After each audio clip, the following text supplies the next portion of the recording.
Listen carefully. Do you feel like you're losing control of your finances? If you owe over $10,000 in back taxes or have unfiled tax returns, we can help you take back control. The IRS is the largest and most aggressive collection agency in the world, and they can seize your bank accounts, garnish your paycheck, close your business, and file criminal charges. Take control of your tax problem now by calling the experts at U.S. Tax Shield and take advantage of the Fresh Start program and new laws that may allow us to negotiate a settlement for the lowest amount possible. Our team of tax attorneys and enrolled agents can stop collections and get you protected so you can take control of your financial future. U.S. Tax Shield offers a price protection guaranteed quote to get you protected today. U.S. Tax Shield is A+ rated with the Better Business Bureau, so call now. 800-785-9132. That's 800-785-9132. U.S. Tax Shield. 800-785. Your phone's blowing up, but you're in the driver's seat. Ignore the buzz, keep your eyes on the street. No text back, no scroll, just let it wait. Attention on the road, that's the only way. Phone's blowing up, but you're in the driver's seat. Ignore the buzz, keep your eyes on the street. No text back, no scroll, just let it wait. Don't drive distracted. A message brought to you by the National Highway Traffic Safety Administration, Project Yellow Light, and the Ad Council. The backseat.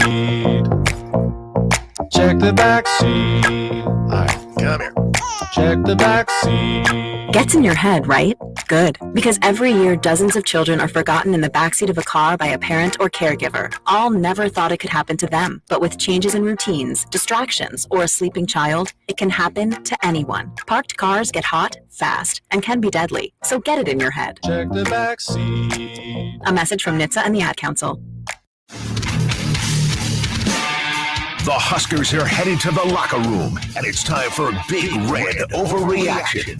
The live post-game show with all the info and opinions you can handle. Plus the most important voice of all, yours. Big Red Overreaction is presented by Equitable Bank. We take banking personally. And by No Name Nutrition. Live a better, healthier, more natural life. Get on the line now at 402-951-1620 and sound off on Big Red Overreaction. Live on 1620 The Zone and 1019 The K. Good afternoon, everybody. It's Big Red Overreaction brought to you by Equitable Bank. We take banking personally and No Name Nutrition. Live a better, healthier, more natural life. Something all of us would like to do, but today might not be the day. Don't think so. Iowa, 40. Nebraska, 16. I'm Connor Happer, Josh Peterson, Joey Colbert with you this afternoon on Big Red Overreaction. Give us a call. 402-951-1620 on the J. Sinnott Contracting Hotline. Matt Rule is now 2-10 in November as the Nebraska head coach. And we talked this week and last about how this game would shape the offseason. And if it is any shape like this, the shape. What is the shape? It's turds. Poop. This is a terrible garbage. Game. Awful. This is horrific. That was horrific. I mean, the smart members of the audience picked Iowa to beat Nebraska going into this game, Happer, saying there's no way that they will win. They will find a way to lose. They'll lose by 3. I honestly did not anywhere on my bingo card see 40-16. See Iowa go up and down the field with ease. A first half over. They outscored them, by the way, 16-0 in the second half. It was 24-16 at the break, and Iowa had 2 possessions within the first 5 minutes because Nebraska fumbled the ball 3 times on 2 punts, which is an impossible statistic. And, the offseason shape is indeed turds. Not very good, ladies and gentlemen. And I don't use the word embarrassing very much, but it was not a pretty sight in Lincoln today. 7-5 is the final regular season record, and let's start the callers. So Matt Rule will talk in a few minutes. We'll take you to it live. So if that happens during one of your calls, I'm sorry. We've had people on hold for upwards of a half hour now, as you can imagine. Honestly, surprised it wasn't a little bit earlier than that. Yeah. Big Red Overreaction supporting sponsors are Dingman's Collision Center Mechanical Repair, Prairie Flower Casino, Play Longer, Win More, and Peerless Energy Systems. Peerless Energy Systems, your local compressed air systems experts. To the J-Cynic Contracting Hotline we go to start things off this afternoon. It is Brett. Hi, Brett. You're on Big Red Overreaction. Hey, fellas, how we doing? Great. Hey. Yeah. Yep. Oh, I feel the same way. Hey, I'm going to start the call with a couple shout-outs. My beautiful fiance went dress shopping today, and did she say yes to the dress? Well, she didn't actually say yes when I proposed. So, we're really working through it now. Great time for her. Also want to shout out her uncle, full Mass fan from Sioux Falls, Mr. Kurt Molly. Great Husker lore, and the Bishop Newman football team for taking home state. But yeah, another Black Friday, another loss. The old Iowa win streak in Lincoln's turning 16 by the next time they get here. So just after sitting here watching this game, just getting shellacked, you hear they've got a big dollar value for the roster coming up. Well, how are you going to hang on to guys right now? There's got to be probably a conversation around the defensive coordinator. It's 1 year, but it didn't look great. I guess I'll close it with going back to Saturday after Black Friday in 2014. The old quote, at the end of the day, we had to evaluate where Iowa was at as a program. You're 1 in 10 since then. So really tough look. I wish I would have called in earlier. I thought about calling in last week. Kind of one of my calling cards is the second to third quarter goes to crap. I grab the phone, dial up 402-951-1620 and get to hold. But yeah, really bad way to end the season. Kind of sucks. It's snowy. We'll get through it. It is what it is. I think so, Brett. Thank you, Brett. Thank you. Congratulations on your upcoming nuptials. We think. Cole Stugenholtz had this at the end of the first half. Iowa first half carries, 5 carries, 13 yards, 2.6 per. Second quarter carries, 14 for 99 yards, 7.1 yards a carry. Michael Severe pointed out in the first half, each team had 4 successful drives. Iowa, 6 points per successful drive. Nebraska, 4 points per successful drive. And in the end, I don't know. First half they scored touchdowns. Nebraska. Yeah, and in the end, Nebraska gives up 40, and so it kind of feels like, well, does that really even mean a whole lot? But it did. When Nebraska is moving the ball up and down the field, they had the graphic at one point in the second half when they finally got the ball again, and they'd scored on their last 3 drives. And they'd scored on 4 of their previous 5 drives, but they had to settle for field goals on 3 consecutive drives. Meanwhile, Iowa, it was just touchdown, touchdown, touchdown. They were finishing all of those drives, and it allowed for, even when Nebraska finally started getting some stops in the second half, it just was it was going to be really difficult. And once the safety happened to make it a 10-point game, I mean, beyond just the usual, oh no, Nebraska does something dumb on special teams against Iowa, it just felt really difficult because TJ Lateef was banged up by that point in time. And the offense was entirely, relying on Emmett Johnson. And if he wasn't going to pick up 50 yards on a drive, it was going to be very difficult for them to score. And sure enough, they literally didn't score again in the second. Second half drives, turnover on downs on 4 plays, 3 plays and a punt, 3 plays and a punt, and then capping it off with a fumble on a 16-play drive. And that doesn't even count the muff punt either. And that doesn't count the muff punt. So you can throw another drive into the into the trash. Awesome. 40-16 is your final. The Great Overreaction here on 1620 The Zone and on 101.9 The Keg. Charlie called in quite a while ago, and he was still in the stadium. Oh, my gosh. So I wonder where Charlie is now. Hi, Charlie. Go ahead. Yeah, we're on Rosa Parks heading west. We got to get to Scott Bluff tonight. So, whoa, that's a long, sad drive, Charlie. It's disappointing. And I had this revelation while I'm sitting in the stands. And I'm a football fan. And I'm also a Nebraska Cornhusker fan. But football fan, I have to like Iowa football. They're football 101. You can see it from the stands. You see these plays develop, and you see these guys, the first, second option covered up, and they've got an outlet. Oh, they've got an open guy here. All those quarterback runs up the middle, those were designs. He runs a play clock down. He calls a play. He sits there, and then he runs up the middle. This was football 101, the execution to the T, and it's embarrassing. If Nebraska fans are the smartest fans in the country, or if you can say that nobody's more nobody's more intelligent than a Nebraska football fan when it comes to the rules of the game and how the game should be played. And Nebraska has to respect Iowa, and it sucks. It's the worst part of my life. Thank you, Charlie. Appreciate the call. I don't really know if You don't have to like them, but yeah, you definitely have to respect them. I mean, they just relentlessly execute over and over and over again, and you knew it was going to have to be that kind of effort today. And we talk about Nebraska's warts and how small they are, the defensive line, and this and this and that. I mean, they didn't, not to diminish anything that happened, but you saw what happens when a team has a complete understanding of what it's going to take to win a football game in terms of where you have to be and the focus and the energy and the effort and all that stuff.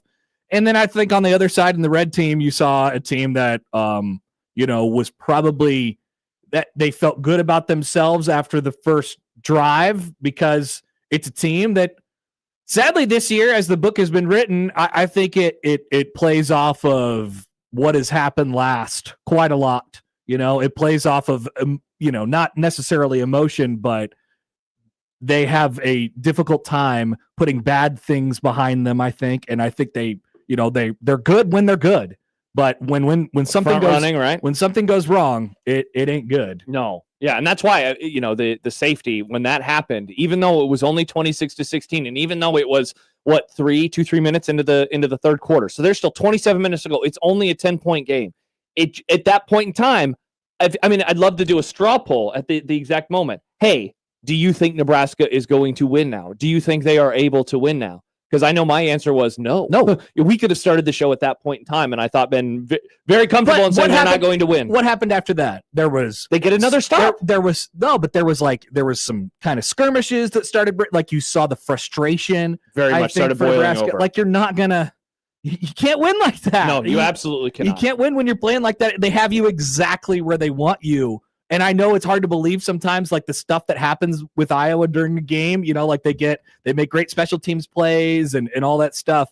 But you have to it has to be relentless all the time, locked in and focused. Nebraska lost their focus. They absolutely did. And that's why they might have been worse than Iowa anyway. They probably were. But they lost contain on their own emotions. And that's why I am really interested to hear, Matt Rule when he speaks and when he steps to the podium in a few minutes, because, we've been having a lot of conversations about progress and what does it look like and the shape of the offseason, and now it's going to be shaped like a piece of poop, and all of those things. I think you can shine some things if you lose in another close game. Like this is going to be unforgivable for a lot of people, and I think rightfully so, just given how bad it looked and how it looked, especially on defense, that way from darn near snap one. 1 against Minnesota, 2 against Penn State, when maybe you could make the argument, okay, Penn State's just better, whatever, didn't have it that night. But 3 against Iowa on your home field with a chance to get to 8 wins and above them in the bowl pecking order, and you've lost 9 out of 10 and all that stuff. It's inexcusable. It really is. The whole performance today was awful.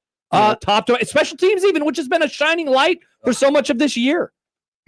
I mean, on the punt before, Barney fumbled it. He fumbles it, and they get lucky because of a penalty, illegal formation, and so then they get another one, and he fumbles it again. And that's not even mentioned when they kick it to Caden Weegan in the first half, and we're all like, "What are you doing? Why would you kick it to him?" Okay, they had the misplayed ball, but otherwise it was okay. And I don't dive into the YouTube comments, but I do have to set the record straight here on this. So Beringer fan writes in, "Happer is a hypocrite. All he talked about all week was how we would beat Iowa. Now he's playing the other side." Whoa! Did you say this? I absolutely did not.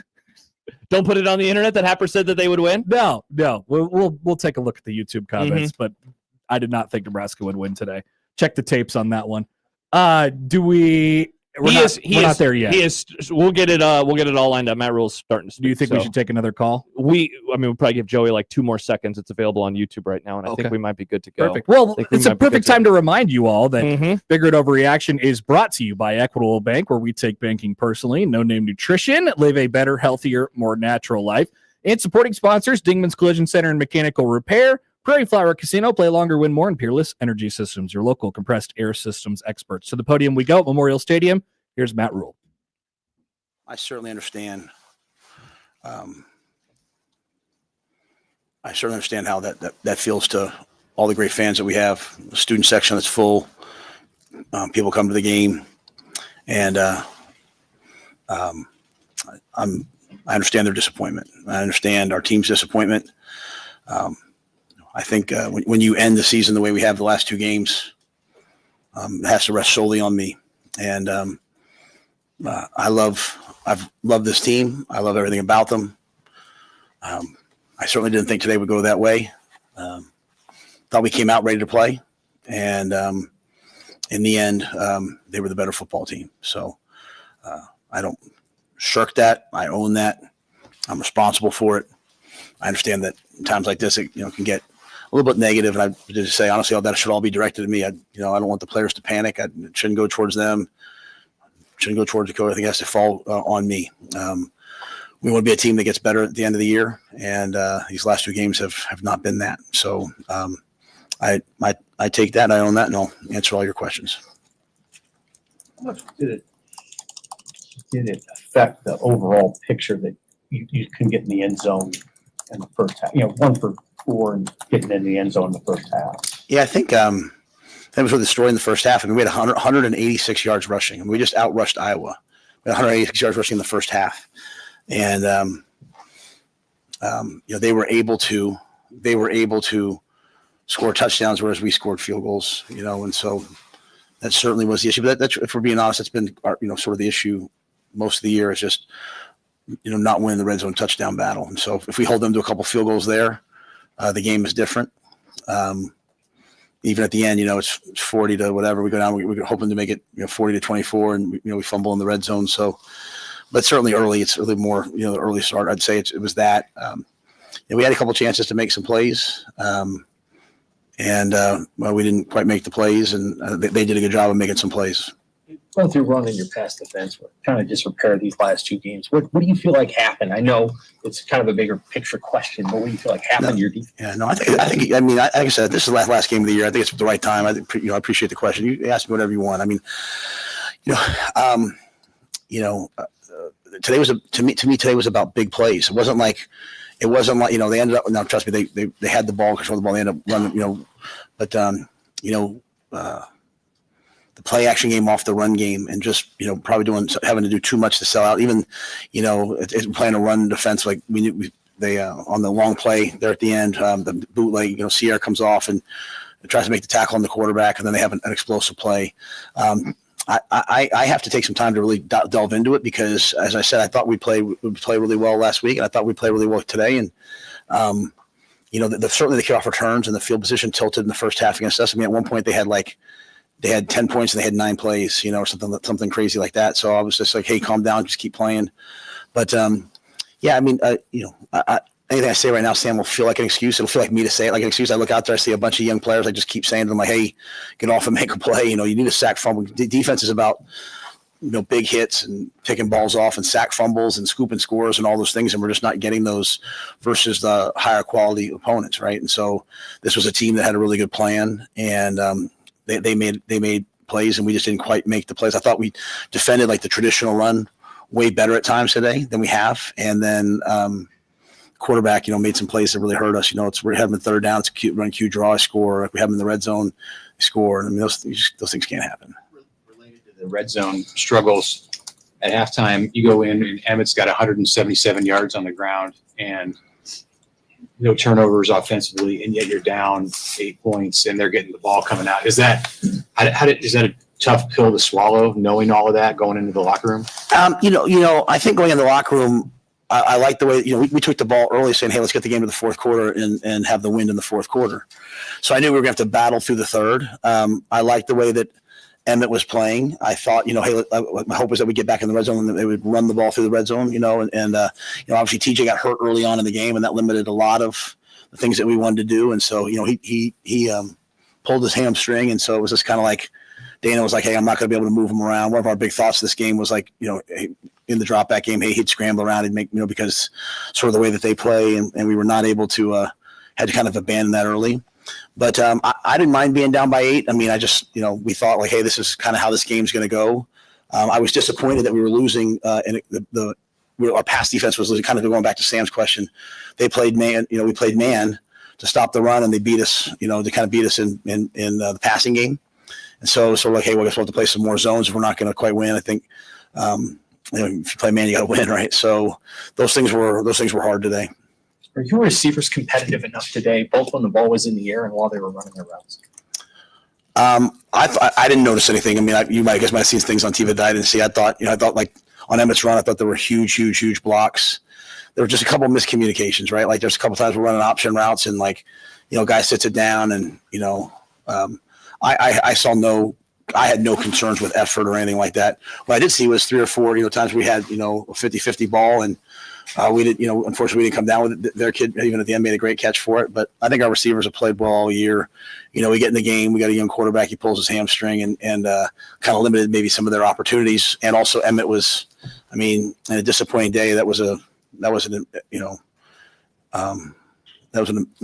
don't know the right word. It was an amazing effort by him. That was something that, I'll probably remember for a long time, just how hard he played and how well he played. And, I'm just trying to think, Sam, I'm sorry. I don't remember feeling like, hey, they're not playing hard or anything like that. It's just like winning those 50. Yeah, well, yes. Like that one, I think just in the end zone, Quinn just jumped too early. He jumps a second later, hopefully he catches that ball. The second one, down the right corner, like it should be handed off. It's an RPO, but at the same time, you're hoping you make those plays. Our guys have made those plays a lot. What impact do you think that safety had on the overall feel of the game? I think, I think we came out, we got the stop, right? So we're down 8, right? So you get the stop and you're feeling pretty good. And then they kick it and they do a great job in the kicking game and they're offside. So we make them repunt thinking, we're going to explosive play now. And, we just kind of don't field it and then we pick it up and, I certainly thought it was targeting, I thought he hit him with the crown of his helmet and all that. So, maybe all that, but it's still, so it goes, it's now a 10-point ball game. Right. And at the end of the day, like on offense, like you went 3 and out twice in the third quarter. Right. You have to get a first down and get the defense off the field, and so that was, to me, that was really the tail. But, Jacory's a great returner. The second return he had was a dynamic return. They called, the personal foul to bring it back. But, that I don't think that play was probably the end all be all, but it certainly didn't help. Did they give you an explanation on the targeting? No, they didn't. Well, they can throw that on the field. They didn't throw it on the field, so I kept asking them as I watched the replay. I was like, he hit him with the crown of his helmet. I know he's not defenseless. That's the first one, but he's hit with the crown of his helmet, and so it didn't go to review. They looked at it, I guess, wherever they look at it, somewhere off site, and then they just said they cleared it. So I was asking the officials, like, can you tell me why? And none of them could. They can't tell you why. So, because they don't know, right? Because they're not on that call. So basically they said, hey, we cleared it. So, I'd have to ask them why. Were you close to, was TJ close to not being able to go with that hammy? Yeah, we talked about it a lot. Even at the end, and I thought, just let TJ's future and what I think he can do. Like he drove us right down the field there at the end on first one that last drive, with a tight hamstring. I've been proud of him and all that he's done. I think, that's a great learning lesson for a young quarterback to have to go out there and play when you're not at 100% versus a really good defense. I don't know how many times we threw it today, but he scrambled a few of them, and I don't think we had any sacks. I thought the offensive line answered the call. We ran the ball, we pass protected, and he got the ball out of his hand. But we thought about it. They thought about an offense, and I encourage TJ to play. Man, I would never want a kid to get hurt, but as a quarterback, you have to learn how to play when you're not 100%. And I thought he tried. I'm sorry, when did that happen? That happened in the first. That happened maybe in the second drive of the game. Right, he rolled out right and got hit. So and whatever Emmett's drive was, the drive after that, I think down in our side, right. So he got hit, and so really for the rest of the game, he battled through it. Was the injury to TJ a contributing factor into the goal line play with Heinrich? Well, we were having to use Heinrich to do any sort of zone read stuff, and he ran it. They ran the ball. He read it, handed it off. Emmett got down to the 1. I think they were probably hoping that he would be able to hand it off again and get in. So Danny just said, say run the same play. I think they wanted to keep TJ out and him in. I think the hurry to the clock because we were thinking, hey, let's go score and go for 2 and make it 40-24, 40 whatever the score was. Make it competitive and see if we can go onside kick, get the ball back. So I think we probably tempoed it, and I think if we went back, probably wouldn't do that. Coach, what's your message to the fan bases with the highs and the lows the season has brought, and kind of how you move things forward with this program at 7-5? Yeah.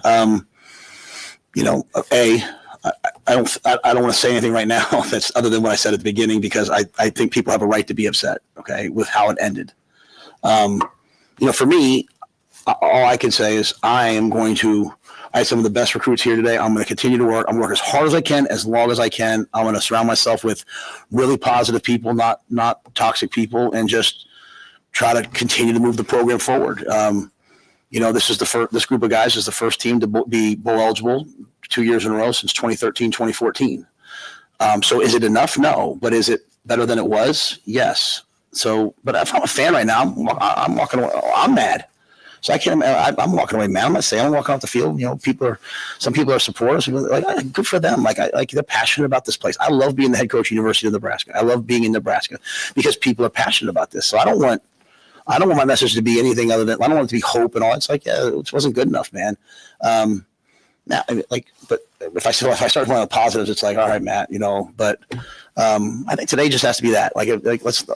Please don't be like super toxic at the players, because I want them to just put it on me. Like, I'm in charge of this, Troy and them, they extended me, like they believe in what we're doing, and then all of a sudden we come down the stretch, we lose these last 2 games. I'm pissed off at myself. Like, I don't, but I know where we're headed. I know what we're doing. I know where we're moving forward. And so I believe in what we're doing. I believe in the recruits that are bought into us. I believe in the signing class Wednesday. And so I don't want to overreact. These last 2 games weren't good enough. We'll get a really good bowl game versus a quality team. We'll catch our breath. Well, I hope all those Husker fans just say, you know what, let's go somewhere warm, hopefully, and be in a bowl game. And then let's celebrate signing day on Wednesday. Let's go back and look at the fun moments we had this year. And then, we'll continue to move forward, and we'll continue to build the thing. But I don't want it to be anything else for me other than, like, I understand, and losing these last 2 games the way we've lost them is not good enough. But that does not minimize the fact that, these kids have worked their tail. I don't say that these kids have worked like the Javens of the world, and those guys. All they dreamt about was going to a bowl game, and now they're going to 2 in a row, and not like with a waiver, like they've earned their way into it. Disappointed with how it ended, but we'll continue to work and figure it out. It's not something you can fix in a month, but the line of scrimmage component, where do you feel like you guys are right now, even compared to a couple of years ago? Like, do you feel like you're further along there, and how much further do you have to go to winning that part? Yeah, I think that's the number one thing for us right now is like controlling the line of scrimmage. I don't want to minimize our offensive line, who was kind of under fire in the middle of the season, what they've done down the stretch, in my opinion, like to go out there and have 186 yards rush in the first half. If the last 2 games, I believe, if they don't quite get it, if it doesn't come in a 2-minute game in the fourth quarter, maybe they have a 300-yard game. They're not giving up sacks. But that being said, all that being said, we have to win the lines of scrimmage to win. I mean, especially like we played 2 games with that's the win today was a severe issue. And so, there's one point where I look out there on defense, okay, and I've got Riley Van Poppel, who's a sophomore. I've got Keona, who's a sophomore. I've got Will Waneri, who's a sophomore. I've got Dylan Rogers, who's a sophomore. I've got Rex Guthrie, who's a redshirt freshman. I've got Marshall, who's a junior, and I've got Donnie, who's a redshirt freshman. So those guys are all going to be great players. But that's not like I'm not selling a vision of hope. I'm saying, like, they have to grow up. That being said, we have to get to the point where, like, we run you over on the offensive and defensive lines. We had a great defensive line last year, and they were vets. We had 5th and 6th year guys, and MJ Sherman and all those guys. And so, but I don't want to put this on these kids, right? Like, we just have to continue to grow. We have to continue to develop our own players and recruit the best players possible. And if we want to compete at the level that we want to compete, and so 7-5 is not the level we want to compete at. We want to compete at a much higher level. And so we've had moments where I look this year like I thought we were doing that, and then other moments we didn't. And but I also don't want to minimize what the offensive line has done down this stretch here. They've I believe they've really come together. If this was Emmett's last home game, how do you summarize what he's meant to the program? I think Emmett's a tremendous example, of what great character and integrity brings. Of a kid that was maybe undervalued coming out, who stayed here and stayed in the program, and has done all the things and went from just sort of a rotational player to a kind of somewhat rotational starter to now. I mean, that was one of the best players in college football out there playing today. And so, that's why, I hope all of our guys, they sit there and they look at Emmett and they say to themselves, well, I'm really disappointed today, but I just got to get back in the weight room with Corey on Tuesday and got to go eat with Kristen on Monday and trust that someday my breakout, like Emmett's having his breakout, will come. And so I'm really proud to coach Emmett. I'll support him whatever his decision is. I've told him that from day one. And, I think he'll be a really good pro player. And I think if he comes back here, he'll have another dynamic year. He'll be up for every major award and he'll leave a Husker legend. But more importantly, he's a really good man. Does this closing stretch make it more challenging to walk into the time of year where so much business in the sport is handled now over the next 4 to 6 weeks? No, I don't think so. I mean, we've got a great thing going. We've got great facilities. We've got great everything. I mean, I think, Pat and his staff will do a great job. I mean, I think the recruits that have said they're coming here, I think they've seen what we can be. We've also seen what we don't want to be, like the last 2 days. But that's why they're coming here. They're coming here to get us over the hump, right? And so, not many people would have the crowd that we had today, and not many people would have the things we have. And so, I mean, would I've loved to have ended with two wins and have everyone be here, 100%. But at the end of the day, people are coming here because they know this is the best place for them if they've committed to us. And then you hope the relationships that they have with us will be there and through thick and thin. So, like I said, Mitch, I think it relates to recruiting. I'm going to wake up every single day and work as hard as I can, and our staff will do the same thing and try to surround ourselves with as many positive people and people who believe in what we're doing, and we'll find a way to get it done. All right, thank you guys for being all here. All right, that's Matt Rule after Nebraska's 40-16 loss. A lot to digest, or not much, I guess, from that. I don't know. Yeah, the one thing that really stood out to me was early on when he says he wants to take some time to delve into the last 2 games in particular. He says he thought we'd play well against Penn State and Iowa. And so obviously he was wrong on that. He really missed the pulse on that. Well, I mean, they like the team, right? They liked the team at the beginning of the year. Yeah. That did not mean where we ended up on the season. Not at all. That's not for at all. sure. Big Red Overreaction brought to you by Equitable Bank. We take banking personally.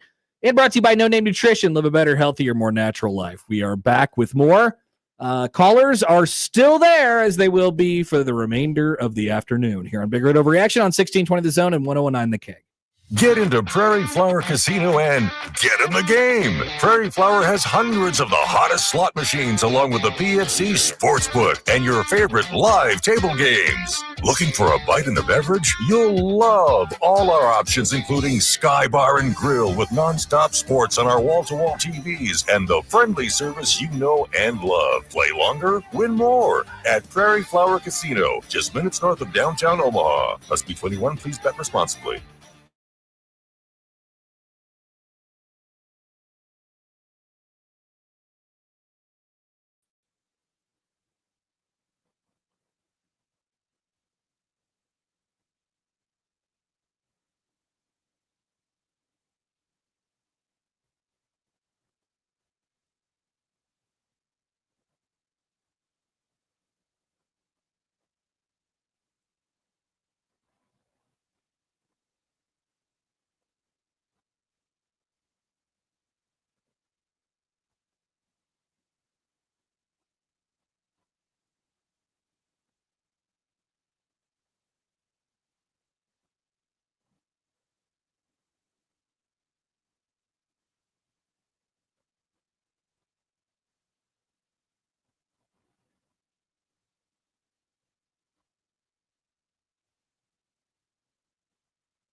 Now back to Big Red Overreaction, presented with limited commercial interruption by Equitable Bank. We take banking personally, and by Dingman's Collision Center and Mechanical Repair on 1620 The Zone and 1019 The K. Welcome back on Big Red Overreaction. I'm Connor Happer, Josh Peterson here as well, and Joey Colbert on the ones and twos, as he has been the majority of the year this year. We had our feast today to celebrate the merciful end to another painful Nebraska football season. Emmett Johnson became the first 200-yard rushing back in a game since Amir Abdullah's 225 yards against Rutgers in October of 2014. Thought for a minute he was going to challenge more than Amir did in a single game, but he did not quite get to that. What do you have at the half? 177. So, I mean, Yes. he had and I just did the Schick and Nick thing, didn't I? Now it's going to end up on the podcast. What did he have again? Was it, I don't know, like 2.8? 177.4. Yeah, was that what he had in the first half? The other thing, John Bishop had this stat. This is the worst loss Nebraska has suffered with a 200-yard rusher. Rick Burns in 1978. Versus Missouri, apparently had whoever Rick Burns is. No offense to the Burns Shout out family. to Rick Burns. He had 200 plus in Nebraska's 35-31 loss to Missouri. Jamal Lord against Texas in 2002, a 3-point loss. And so now a third time in Nebraska program history where they get a 200-yard rusher. This one easily the worst loss. By the way, 9.3 yards a carry in the first half. Gosh, that's incredible from Emmett Johnson. They lost by 24 points to their biggest rival, and their running back had set 217 yards. Yikes. Very cool. Yikes. Very cool. Big Red Overreaction brought to you in part by Dingman's Collision Center Mechanical Repair, Prairie Flower Casino, play longer, win more, and Peerless Energy Systems, your local compressed air systems experts. To the J Stinnett Contracting Hotline we go. Here's Jackson, who has been now waiting for 1 hour. Hi, Jackson. Go ahead if you're there. Fellas, happy Thanksgiving. You know what? Let's start by saying this. That first caller, Brett, was on hold, and let's celebrate a little happiness. Congratulations, Brett, on the marriage. I hope it's going a heck of a lot better than this football game went today, because that was abysmal. You guys were talking about this before we broke to rule. Where is I hope somebody on this call, maybe it's you guys, can show me where the progress is. I can't see it really much of it at all.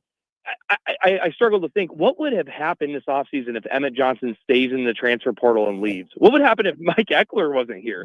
Do we win 5 games? Is it, that's a huge effect. We're paying Matt Rule now. I think I saw on average, I think it's like $3 million a win in the Big Ten. What did you say before the show? We're 2-10 in November. Yeah. Everything just seems to be going this weird direction. We didn't score a point in the second half of this football game, I don't believe. Correct. The defense, and I'm not trying to call for everybody to be fired. I think there's going to be a referendum on the coaching. Of course, there should be in the offseason. But what are we excited about this offseason? We have the Dylan Raiola saga coming up, right? And then what's next? It's going to be an expensive offseason in Lincoln, right? You're going to have to pay an offensive line, a defensive line. I'm struggling where somebody can show me progress. I'm not saying fire Rule. I'm not saying fire Butler or anybody. But man, somebody's got to show me something that there's something tangible here to build on, because this just seems like it is heading a bad direction, and it sucks to be a Nebraska fan. Apathy is sort of setting in over here, but I appreciate the call, guys, and you guys have a great one. Thank you, Jackson. Thank you, Appreciate Jack. it. Look, I think you would start with, 7 wins in the regular season. Like, I know People won't have a difficult time convincing themselves that things will be okay next year. It's just every year you go by and it doesn't get better from a literal wins-loss perspective. It's going to just be harder to convince people of that, or there will be more people who are like, yeah, I just don't believe in this. Correct. And that's I'm hearing the thing, a lot of isn't that it? today. Isn't that the thing? By now, you want to it can't just be, well, they took an extra win, step forward. It's less about that and more about a look, a feel, dare I say, a vibe to the program, to the proceedings. And that's the hard part about a game like today. It's one thing to lose. It's not that they lost. How many times have we said this? It's how they lost. And they got destroyed. Like, this is, as you mentioned at the start of the show, it's now Minnesota and Penn State and this game. This now joins those two, plus last year against Indiana and the Michigan game in year one. And I guess you could throw Colorado in there too. Just like horrible ass kickings And that's the problem. That's 3 of them now this year. And I think I just named 3 that happened in the first 2 combined. What's the deal with that? How does that happen to this degree and against your rival? And that's the worst part. I talked about it with Schaefer. I was a little surprised on Monday and Tuesday that he was, maybe kind of less on my side of the importance of this game. But this game against this program that revels in it, I figured that they were going to try to score again. I'm kind of surprised that they were just happy getting first downs and taking some knees. And they went for it on 4th. They did go on for it on 4th. So it's a recipe for bad. Is there progress? Sure. They were a tiny bit better. Does it feel like progress? No. And that's the biggest problem. And they're young up front. People will make the case, hey, look, they're young up front and those guys will progress. And Rule even talked about it in the post game. Well, I would go along with that if they weren't so soft on defense. If they weren't so soft on defense, I mean, here, block me most of the time. Yeah. Come to me, block me. I would love to get blocked right now. And so that's what I see when I watch them play defense. Yeah, Scott says it feels like regression. It does. It feels a little bit like regression. And what's crazy, too, is in the first half especially, they were mauling Iowa. They were pushing them forward. The problem is that they had to settle for 3 field goals. But every time Emmett got the ball, it was like, whoa, look at all the space that he has to run behind. And, of course, he has the great run early on, and he was getting chunks, 6, 7, 8, 9 yards a carry at times. It looked not easy, but certainly it looked better than we have seen. And then in the second half, and I think a large part of that is TJ Lateef being banged up. His passes, which had been on point in the first half, just been dropped, were then not on point at all. He overthrew a lot of guys on deep balls. And every time that Iowa scored, it was just all the more impossible because then they could do whatever they wanted against Nebraska's offense, and Nebraska couldn't really run the right ball into their trap yet again. Against Iowa, and this year it's 40-16. Back to the Jason at Contracting Hotline we go. Here is Charlie D. Hi, Charlie. What's going on? You're on Big Red Overreaction. I figured Charlie had been on hold for a while, quite some time. Let's see if George is still hanging out with us. Hi, George. Hey guys, I am here. I will just say for this game, there's nothing new that we learned throughout this whole season. Our run defense was terrible. Our ability to stop the quarterback from running was horrible. Yep. And it's an embarrassing way to end year 3. And the reality is I don't know if people realize yet, you talk about optimism or progression, the schedule gets to progress big time next year because we face Indiana, Ohio State, Oregon, Iowa, Illinois, Washington. I mean, out of all those teams, I believe they were all ranked at some point this year. So that's the only thing that seems like it's progressing. Our defensive front running that 3-down line when we're not able to get off blocks. The reality is even when we went into a 5-down front, it didn't really help at all. But there's nothing you can really say about that other than if we didn't have Emmett Johnson this year, I don't know what this would have looked like because this is probably the easiest schedule we've had and will have for a while, at least for the next upcoming season. So we'll see. I don't know. I'm not even upset, just disappointed. So I guess we'll just have to wait till next year to see what will happen. Thanks, Take care, George. guys. Yeah, I guess that's the only option we have. Happer as triggered as you probably are about him saying the easy schedule thing. I am even more triggered by a quote that just made its way to my desk from Riley Van Poppel. Oh, no. Yeah, you had quite the reaction to this. Yeah, I guess I read it wrong at first, but he said that he separates the performance at Penn State. We didn't bring the energy from Iowa when Nebraska's defense started well, but the game just got away from us. All right, I don't need to be as triggered. I read it so fast, and I was like, wait, they didn't have the energy for the Iowa game today? I guess I'm a little less triggered. I mean, they still got 40 points. Look, man, I say it every year. This game, right now, you have to really evaluate how you feel right now. And you're going to, once again, you're going to buy into a lot of what happens over the next several weeks. There will be a whole quarterback thing and all that stuff, and there'll be time to talk about it. But right now, I don't want to go near football. Football sucks. Football is the worst. And that's how Nebraska feels. The Cowboys. Don't forget about the Packers and the Cowboys. Thank you, Joey. It's about whether you win or lose, but it's also not at the same time. It's about vibes. It's about how you play. And we're if you could progress that forward next year, can you make me the case that you're going to have it? You're going to have what it takes to beat Iowa 1 year from today. My gut is no. Correct. Because they're soft. Yeah, and they're going to have to go into Iowa City next year. And I think two callers ago hit on it, and there's a tweet that I've been saving from one of our listeners, David. He says, these are the losses that should cause you to evaluate everything. Nothing should be safe from scrutiny. And I like that because it's not fire everybody, or this guy needs to go, or they made a mistake in extending rule, though maybe they did. But more, you got to look at yourself right now. This program needs to look from the head coach on down, assistants to the coordinators, to the players, to the support staff. What are they doing? They did that last year, and they brought in Mike Eckler, and a lot of stuff changed overnight mostly for the better this year. The Ja'Cory Barney fumble today, it was such a rarity in terms of terrible special teams. They made field goals in a windy Memorial Stadium, and I kind of thought that they were going to miss one, if not two of those field goals today. All right, so how now do you look at what happened and take that and sit in it? That's my advice. I remember telling myself that after the game last year. Sit in this and don't forget it the entire offseason. And I didn't. I recommend that to everybody right now because you hit on it. There's going to be a lot of stuff that happens over the next month before the portal even opens, and then more stuff is going to happen.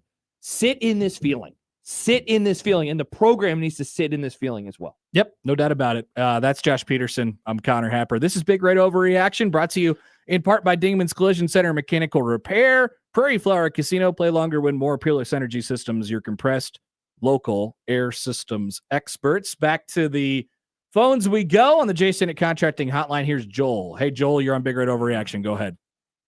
Hey, guys. How you doing? Good. Hey. I've been on hold for so long, I really don't know what it is I want to even ask. But, I apologize, Joel. I guess I'm going to start with the low-hanging fruit. Okay. The picture that you guys show when Coach Rule does the presser. Oh, no. It needs to stop. It's pretty bad, isn't it? I mean, I know you guys don't like cuss words, but everything but his nuts are hanging out. That's not That's okay. You're okay. fine. And it also doesn't scream team first. And I know that's low hanging fruit, and it doesn't mean anything. So I'm going with that. My second thing is, why does it feel like for the last three? Let's just say Iowa's beat us 10 out of the last 11 matchups. That goes back to what, Pelini's last year. Bo beat them, and then they've beaten them. They've gone 10-1. We're still talking about the same stuff. Yeah. This is beating a dead horse. We're still talking about the same stuff, no matter who the players are, who the staff is.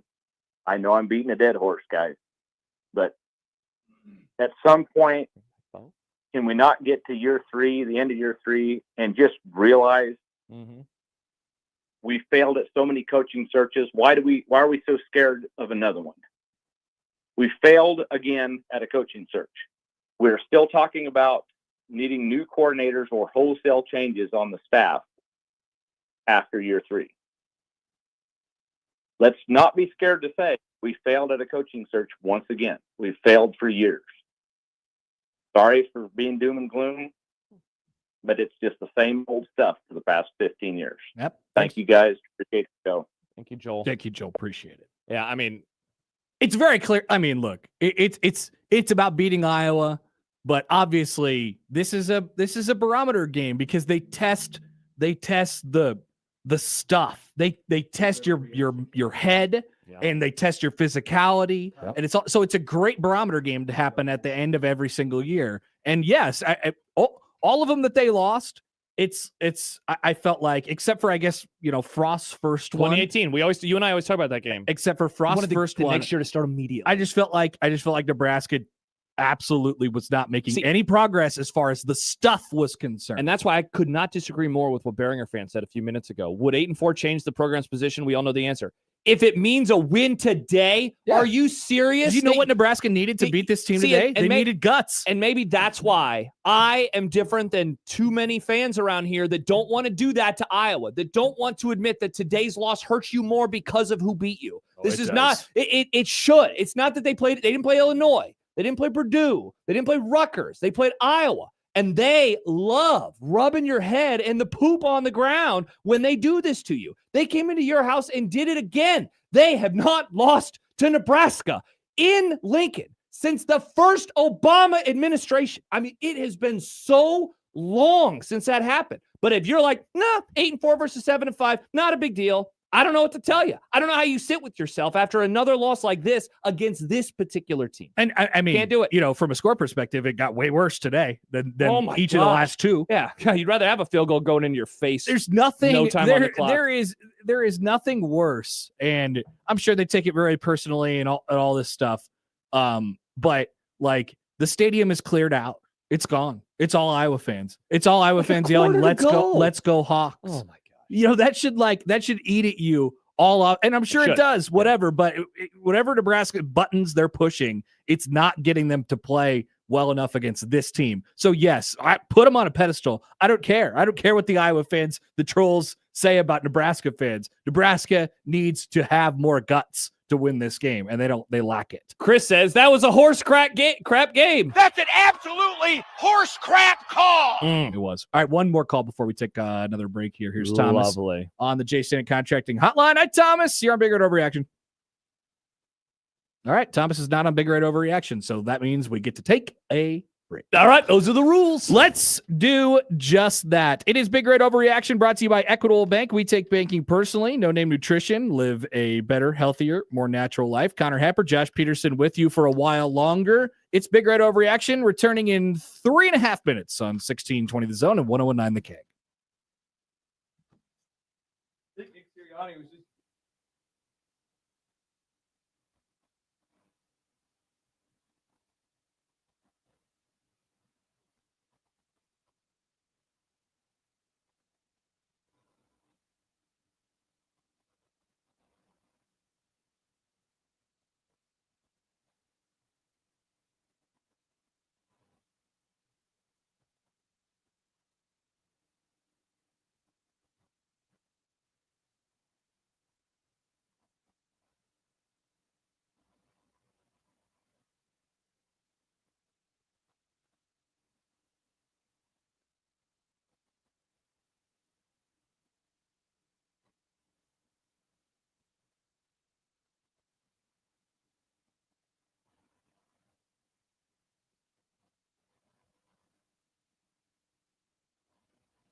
Now back to Big Red Overreaction, presented with limited commercial interruption by Equitable Bank. We take banking personally. Dingman's Collision Center and Mechanical Repair. And by No Name Nutrition. Live a better, healthier, more natural life. On 1620 The Zone and 1019 The K. Got a text here from the 316. Nebraska just doesn't have it. Watch the Iowa wide receivers. When they need to make a play, they make a play. Nebraska's wide receivers never make the tough catch. When Nebraska has a free blitzer or shot on a player, they never make the tackle. I'd love to put it on the coaches, but these players are paid and have to take some criticism. It clearly just doesn't mean as much to them. Nebraska obviously needs players, and paying to play is the way of the future, but they are going to have to sprinkle in some players from Nebraska, quote unquote, who bleed and love Nebraska. What? I don't know about players from Nebraska, but Nebraska's receivers. And by the way, stunk like today. you're talking about like it's just on the players. No, it's up to the coaches to get the players to care. If the care factor is lower, if they don't have the it, then recruit the right players and get the right players in the right position. That's their job. Yeah, and that got worse as things deteriorated It did today. throughout the year. So Yeah, what you're yeah. made of, your medal is how you respond to adversity. To Is that why they come unglued in November? 2-10 now the last 3 years. You tell me. There was a Blue Sky message I just got, Happer, because I'm on Blue Sky because I'm still banned on Yes. Twitter. What? Wacko. Brian writes, compare year 1 Minnesota and Iowa games to year 3. Bad.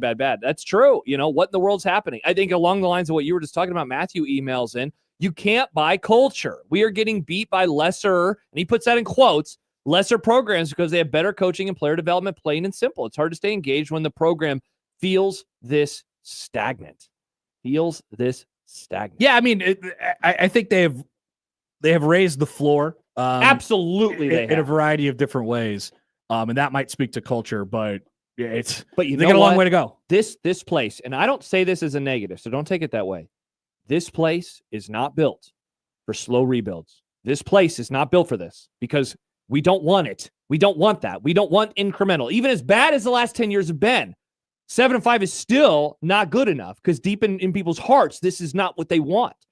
And I'm always like, ask what you want then. Ask for what you want. Alabama fans did the same thing for years. People call him ridiculous, and then they got a guy. That's not me saying call into the show and demand Matt Rule gets fired because first of all, he's not going to. And second of all, I don't think you should be doing that. But I understand why this place is like, this isn't good enough because it's not. Everybody's got their breaking point. Everybody's. I mean, this is going to be one of the games. Yep. That everybody looks back on and says, "This is when I knew." 100%. Whenever it happens, Yeah. if it happens, Yeah. like I've this is been gonna be watching- this is gonna be the thing. Uh-huh. Here is Randy on the J Senate Contracting Hotline. Randy, go ahead. You're on Big Red Overreaction. Well, at the beginning of the second half, everybody's going to probably be complaining about the refereeing, but other than the one call, I think it was probably, the missed targeting. Other than that, it was on the punt, decently refereed contest for a change. Okay, positive. But yes, I didn't see that one coming today, Randy. Nice job. One other thing positive about if Emmett Johnson doesn't go to the NFL, he's an idiot at this point. He has nothing left to prove. That was positive. Yeah. All right. Randy, thanks for the call. Appreciate it. Evan Johnson rules, man. I've loved watching him play. I think it's time in Nebraska. At the very least, maybe he's going to play in the bowl game or not. I don't know. Either way, he has one game left at the most. He finished the year with 1,400 plus yards. I saw this tweet from Arbitrary Analytics earlier, Eric Hess. Emmett Johnson, 60th player in college football since 1956 to have 1,350 rushing and 350 plus receiving in a single year. Think about how many years that is. That would be, what's that, almost 70? Almost 70 That years. actually, I think, is 70 60 seasons. guys in 70 years. That is nuts, and that is what he did. And the final tally, I believe, because I'm looking at the numbers, is what, 1,451 rushing this year? Incredible. Almost 400 yards receiving. Yeah. And then God, what a career. The first part, we haven't talked about the call yet. We have not. That's the first time it's come up today. I mean, that it was targeting. We don't have to talk about whether it would have changed the game. I mean, obviously it did change the game in that moment. Nebraska was going to lose. Yeah. But I would have liked to have seen what happened after that if Nebraska got another chance. Because, they would have gotten the ball back and they would have had 15 yards. So I think they would have had the ball past their 20. So then they would have been down by 8. Would have been down by 8. They still needed to put something together. And by that point, TJ Lateef was already hurt. So they were struggling in that regard. I don't really understand how it wasn't to target. Everybody said the same thing, including Sterator. Thank you. And they didn't even review it. They were showing the replay so many times that in here watching it, it's like, oh, okay, they must be reviewing it right now. But they never popped up the graphic. So they were obviously just doing the thing where you bring the defense off, you bring the offense on, and Sure enough, they never reviewed it. Very strange. I don't understand it. Maybe that was a good time for Matt Rule to burn one of his challenge timeouts. Why didn't he do that? Why didn't he do that? Big Red Overreaction brought to you by Equitable Bank. We take banking personally and No Name Nutrition. Live a better, healthier, more natural life. Let's go to Thomas on the phones now. Thomas, you're on Big Red Overreaction. Go ahead. Thomas is not on Big Red Overreaction. Gone. All right, to Joy we go. Hi, Joy. Bring us some joy today. Hey, guys. How you doing? Good. Hi, Joy.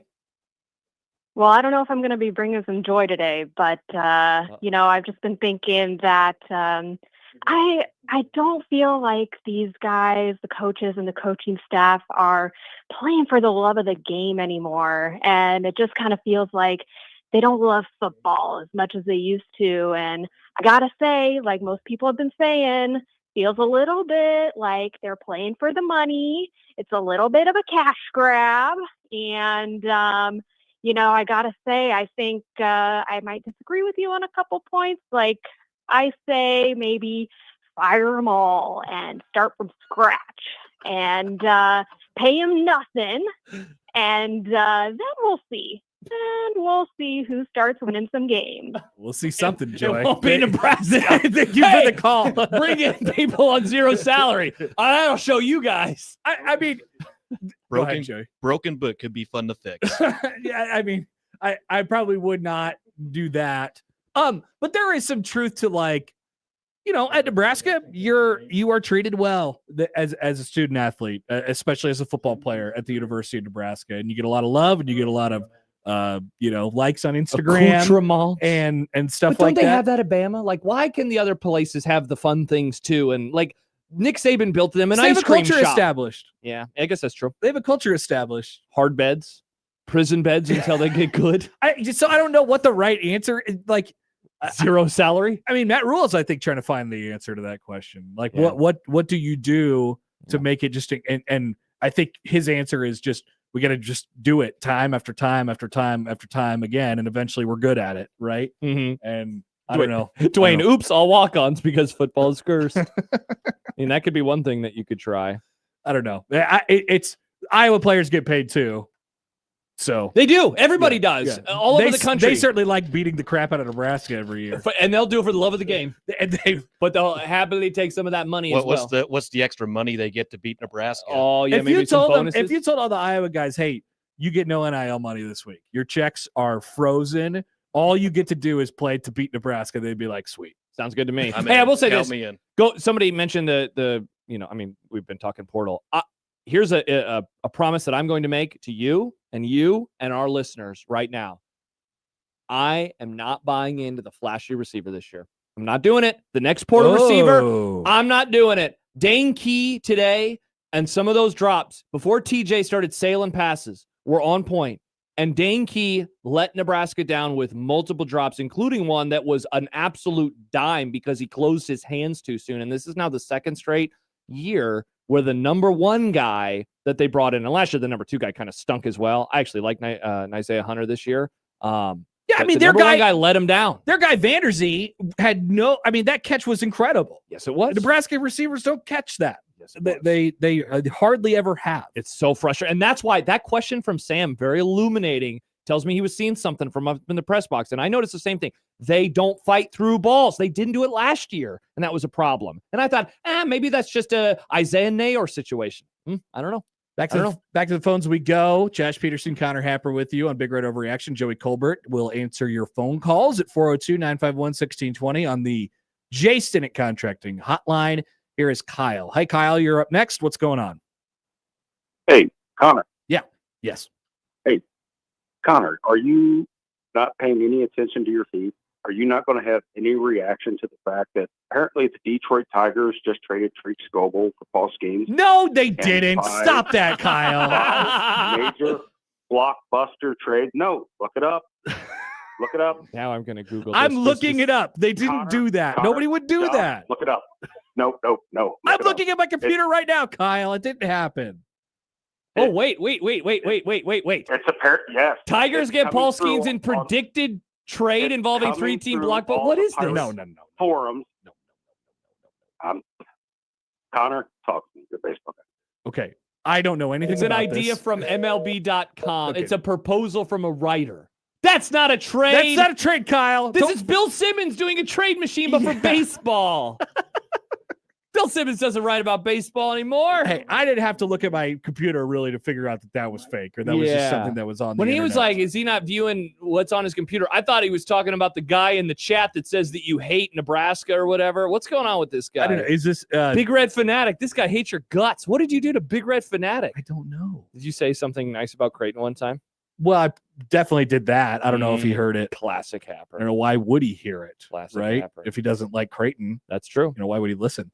But let's go back to the phones now that we can dispel the fake MLB trade rumors. Here is ACG on the Jason and Contracting Hotline. Hi, turn down your radio. Hello. Is it down now? Yeah, you're good. All right. So I got a question for you, Josh. You're my idol. Love what you do. So I've got a question for you. You have a finite amount of money, right? Yeah. And you have your kids' sports, you have your dogs, you have everything to pay for. Block all that out. You have season tickets, donations, your season tickets to pay for. Would you continue to pay for these or not? Would I continue to pay for Nebraska football season tickets? No, yes. Would you continue to pay for Nebraska football season tickets?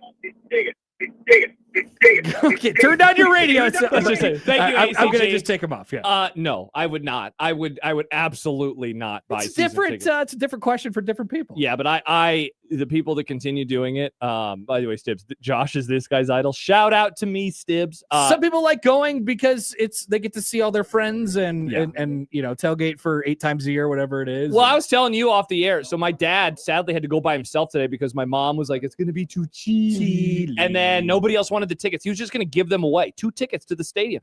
And I was like, man, I wish I could go with my dad because I don't get to go to Nebraska games with my dad anymore. It's been probably 4 years now. And then the third quarter is happening, and I'm like, thank God I didn't go with my dad. Good call by me and by your mom. And by my mom.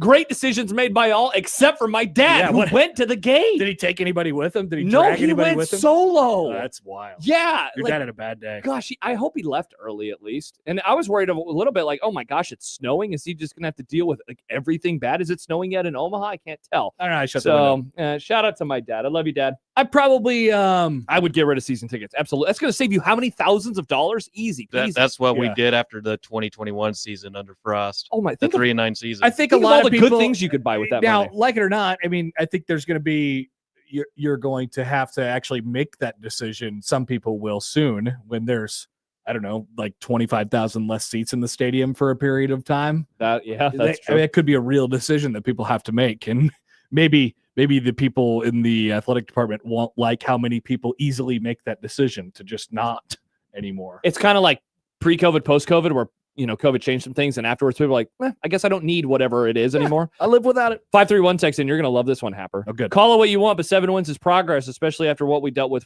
Frost. However, what is your guys' opinion on the concern that when/if Raiola leaves, that it becomes a fire sale, and then after 3 years of progress, the bottom falls out next year, and we win like 4 games because that schedule is a big boy.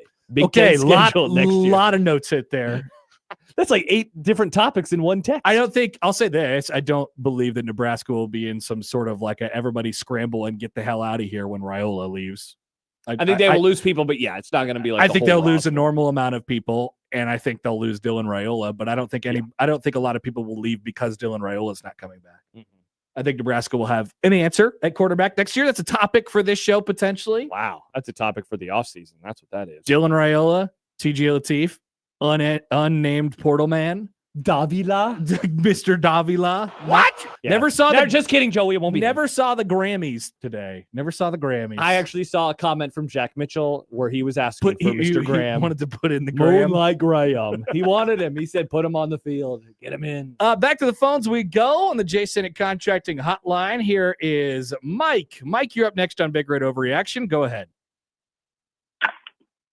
How we doing, guys? Yo. Okay. I really think that not enough is being said about EJ.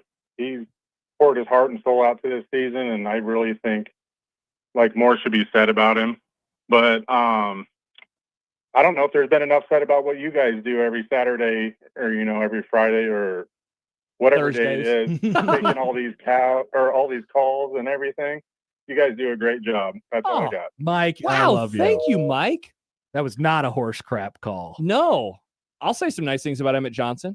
Yeah, say more stuff about him. He is easily my the most fun I've had watching a Nebraska football player since Amir Abdullah. Like, I don't think I guess freshman year Adrian Martinez was pretty fun too. So I'd say it's those two guys are the one and the two of it since then. The success story of him, Dirk Chatelain told Jack Mitchell and I recently, there is like a Sue-like quality to what he did, in that he was like fine, and then he was a little bit better, and then he just exploded onto the scene. Hopefully he can there's a great example there for Nebraska and for Rule to go out and sell, I think, him this offseason. If he enters the draft, which I think, I don't know, it seems like people expect him to at this point, that he may have played his last game at Nebraska, or maybe there's a bowl game left out there for him to get.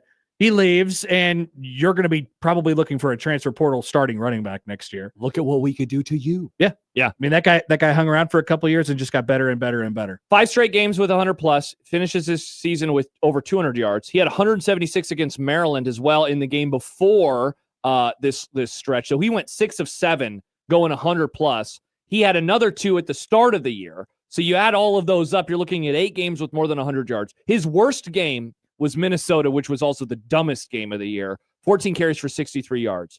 Otherwise, I mean, he had 29 carries today. Look at what he did over the end of the season, Happer. 29 touches, 31 touches, 31 touches, 27 touches, 31 touches. That's what he did from scrimmage at the end of the season. Again, seriously, a wonderful player, always goes forward too. And that's the thing that I think I liked most about him. He runs hard. And he really did create that third gear that I didn't think he had. He did. I mean, he busted off some long. The 70-yard run today was his career long.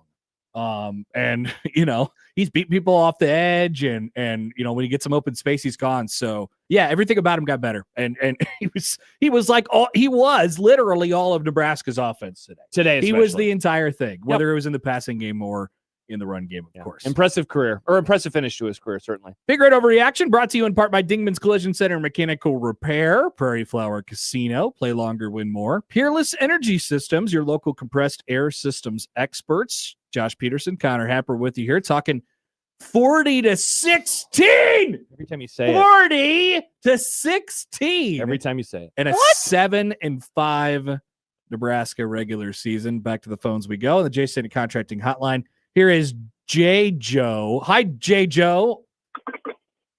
Hey, Hey. This is J. Joe. Hi, J. That's not actually my name. My Okay. name is James, but my nickname is J. Joe. Sure, that's cool. I appreciate it. I thought that Nebraska looked like a really bad football team today. Good take. That's the call.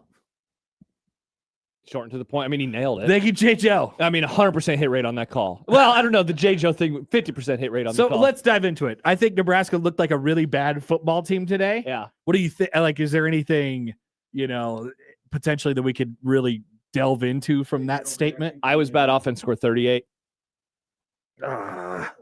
That's true. Bad. And it looked easy too. That is the problem. It looks so easy. That is the problem. Nebraska's gonna go into the portal and they're gonna try and get big. Everybody's saying it. I can look at our YouTube comments right now. It's like, hey, here's what you need to do: go recruit the fattest man you could find and put him at defensive tackle and just have him plug up everything in the middle. And yeah, there's a little bit of that, but I also think it takes the onus off of what the rest of Nebraska's defense hasn't done this year too. The linebackers were slow. They took on blocks easy. The defensive backs were not physical enough in the run game. There's the touchdown. Which one was it? Was it the second to last touchdown? They just weren't physical enough. It was a weak ass defense. When Guthrie got absolutely smoked at the goal line, and then Gronowski just went to the left and easily scored. I think it was the second to last touchdown of the game. Horrible. Stib says, I'd like to get the history of every caller's name when they call in from now on. Okay, sure. Joey, this sounds like great record keeping for you. You want to make a spreadsheet? Oh, that's too much work. He told for us me. earlier he was going to go back and listen to all of the calls of the guy who. That's easier. That's easier. The Mayo Bowl guy, right? Yeah, the Duke's Mayo Bowl guy. That's easy. Says I'm Joey. waiting. I'm waiting for him to call in though. Yeah, we haven't heard from him yet. We need him. We need him. I haven't heard from him yet. It's a lot of Happer hate in the chat today. It's always wild when I hear anyone say they don't like you because I think you are the most likable member of Nebraska media. What? Wow. I think Happer is number one, at least in radio. Put Maybe it put it in my trophy case. That's an absolutely horse crap call. like, people don't like Happer. What don't you like? Hilarity. I mean, he talks a lot of basketball. The lovable sure. idiot. You really are. The lovable idiot. You like baseball. You're a millennial who loves baseball. Like, That's if true. Not and I'm lovable- aware that Tarek Skubal did not get traded for Paul Skeens Yet. today. That did not happen. That Yet. did not happen. Yeah, All right. Indeed. We roll on Big Red Overreaction. We'll get you a scoreboard update when we come back. And, of course, we'll get to a full bank of calls as well. It's brought to you by Equitable Bank. We take banking personally. And No Name Nutrition. Live a better, healthier, more natural life. We're here for, a little under an hour left. It is Big Red Overreaction on 1620 The Zone and 1019 The K.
Big Red Overreaction is live, featuring the most important voice of all, yours. Sound off now, 402-951-1620. Presented by Equitable Bank. We take banking personally. And No Name Nutrition. Live a better, healthier, more natural life. On 1620 The Zone and 1019 The K. All right, welcome back. Connor Happer, Josh Peterson, Joey Colbert with you today on Big Red Overreaction on 1620 The Zone and 1019 The Keg.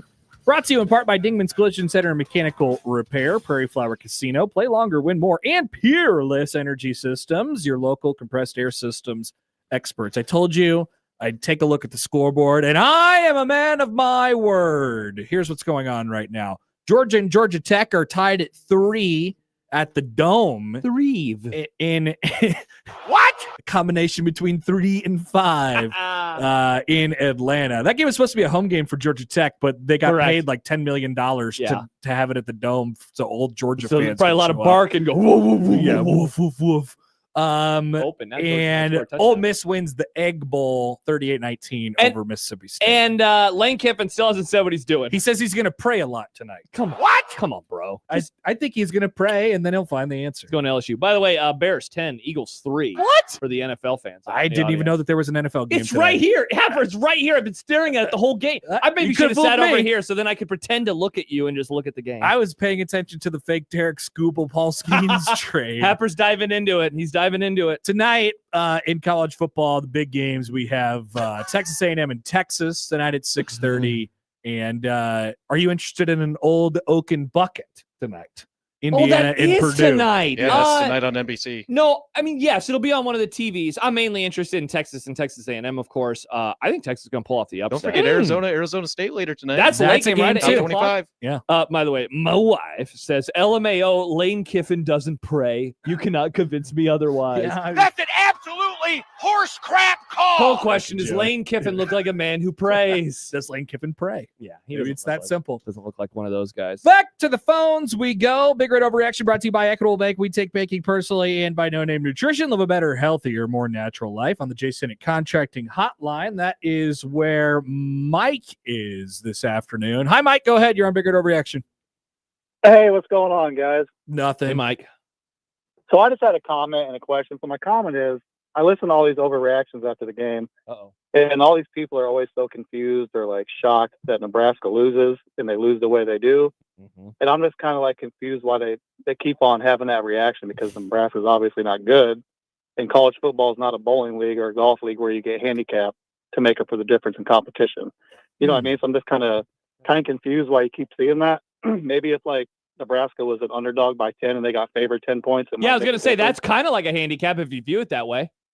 Yeah, but it's obviously never going to happen, so I just don't get the consistent confusion when they know the way Nebraska is. So that's my comment. And my question is kind of to both of you guys, because I've heard both of you guys say this multiple times. I think I've read Sipple say it one time where they're thinking that Nebraska was like the game to where you could see if it was a turning point in the season or not. But I've also heard you guys say that we need better players. So how can both of those things be true at the same time? Wait, what's If the you first don't have part, the good Mike? enough players- I'm confused. What's the first part? How can what be true along with the players need to be better?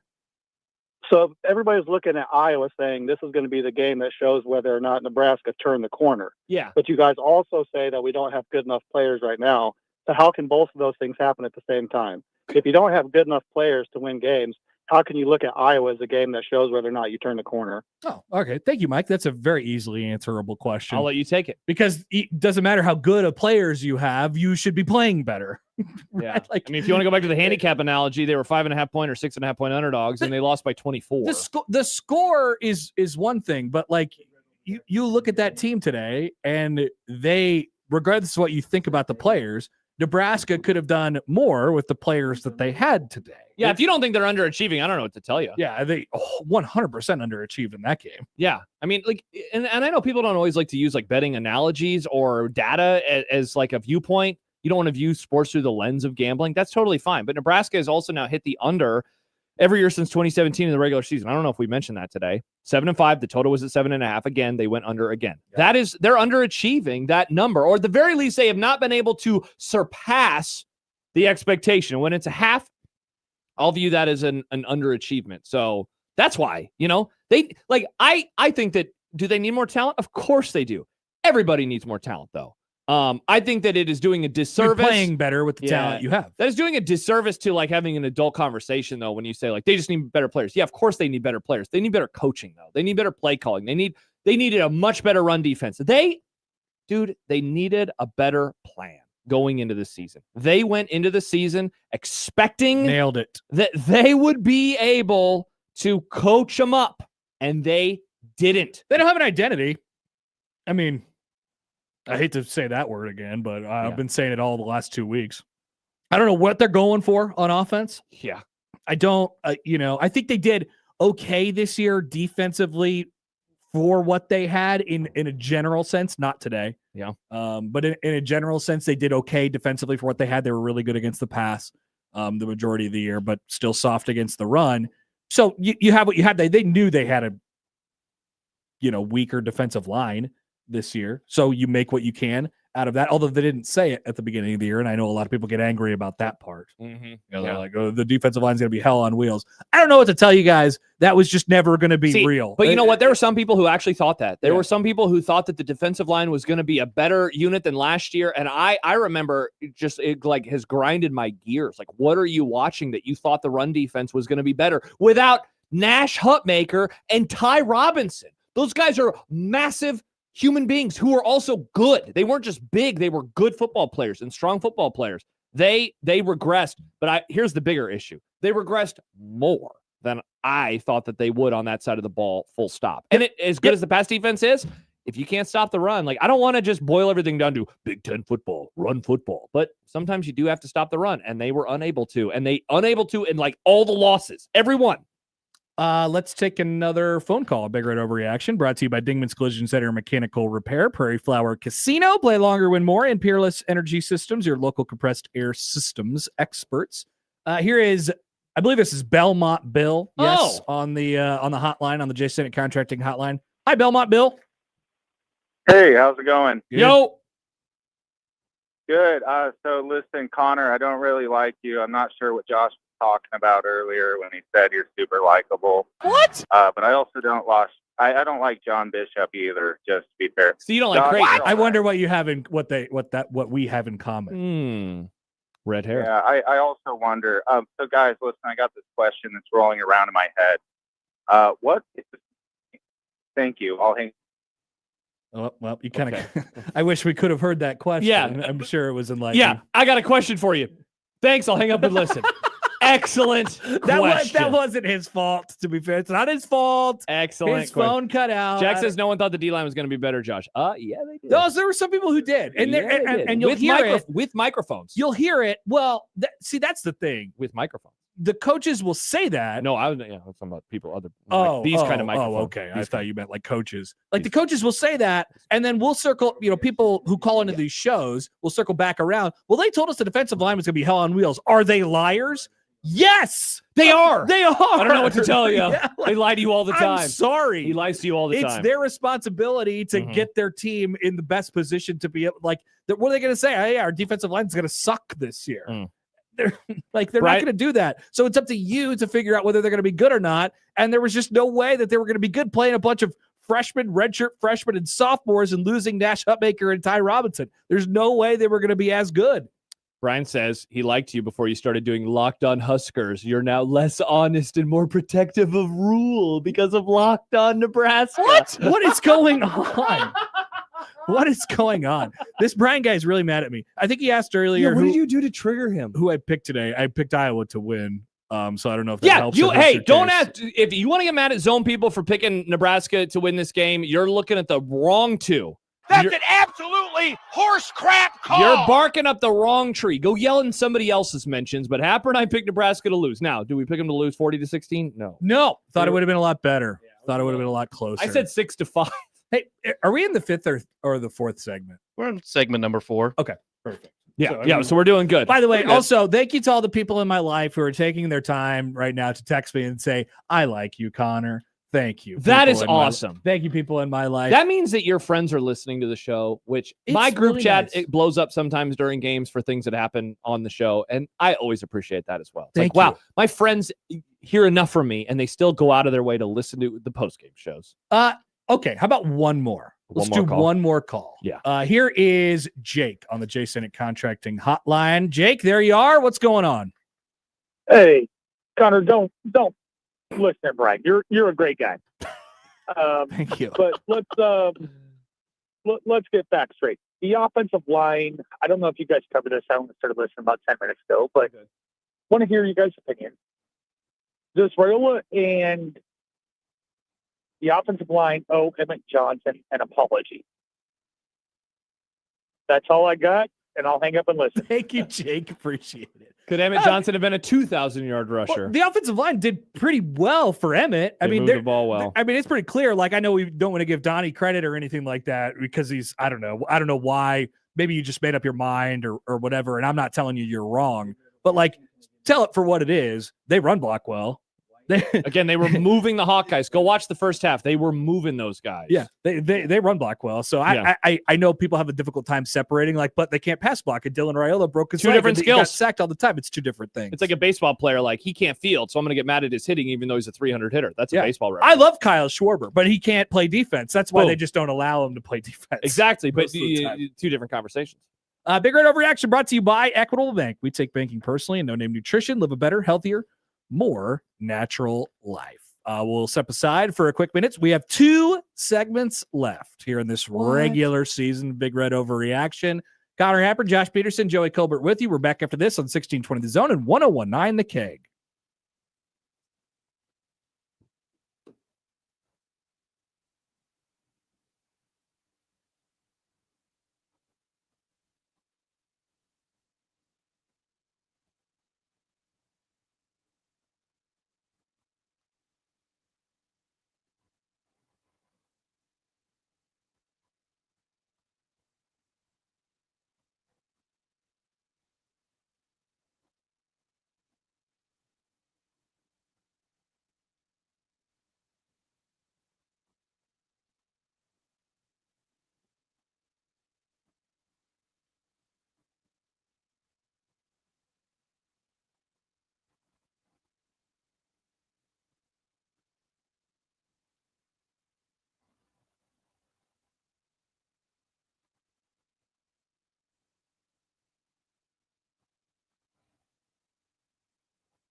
(402-951-1620). Now back to Big Red Overreaction, presented with limited commercial interruption by Equitable Bank. We take banking personally. And by Prairie Flower Casino. Play longer, win more.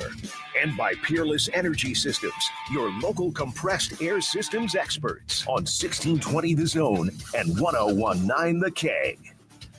Big Red Overreaction here after Nebraska's 40-16 loss against Iowa, brought to you by No Name Nutrition. Live a better, healthier, more natural life, presented by them and Equitable Bank. We take banking personally. And, of course, by our friends from Dingman's Collision Center and Mechanical Repair, Prairie Flower Casino, play longer, win more, and Peerless Energy Systems, your local compressed air systems experts. Back to the Jason Contracting Hotline we go.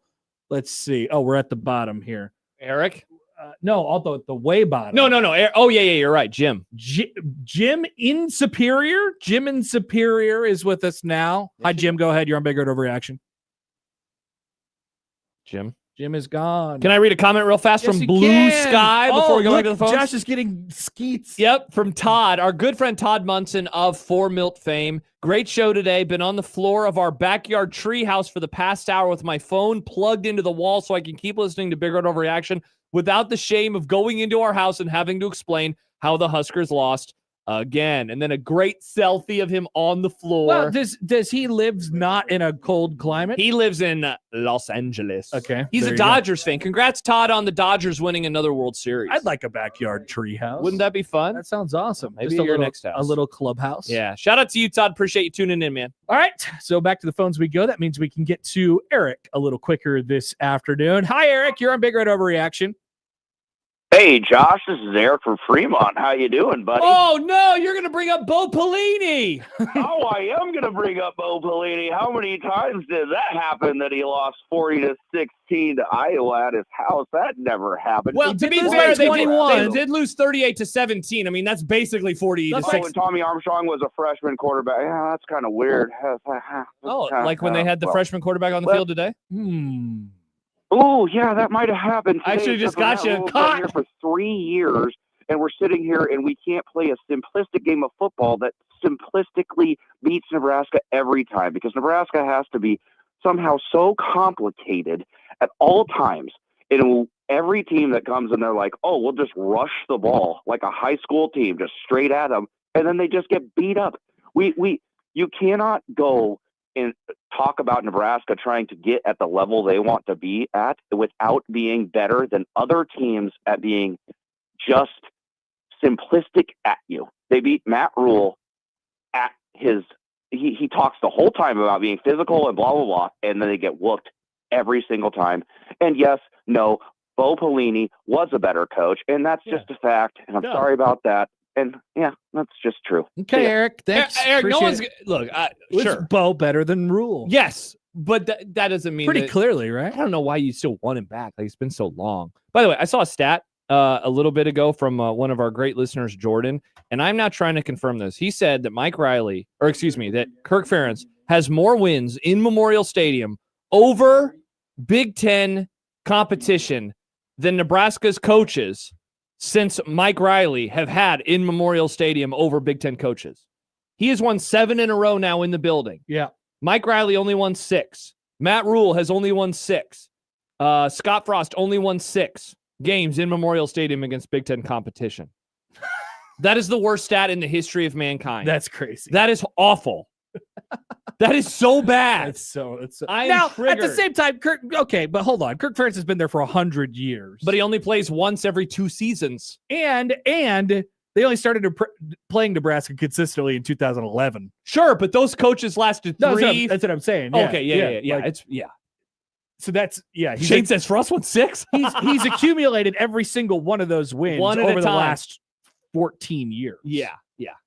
That is, oh my gosh, that is the worst stat in the history of mankind. That's really bad. Wow. Good job by you, Jordan. Nice stat. That stinks. Wow, that's terrible. Back to the Jason Contracting Hotline we go here on Big Red Overreaction, which is, of course, brought to you by Dingman's Collision Center and Mechanical Repair, Prairie Flower Casino. Play longer, win more. And Peerless Energy Systems, your local compressed air systems experts. Here is End Zone Dave on the line now. Hello, End Zone Dave. Boys. Yeah. Okay, here we are.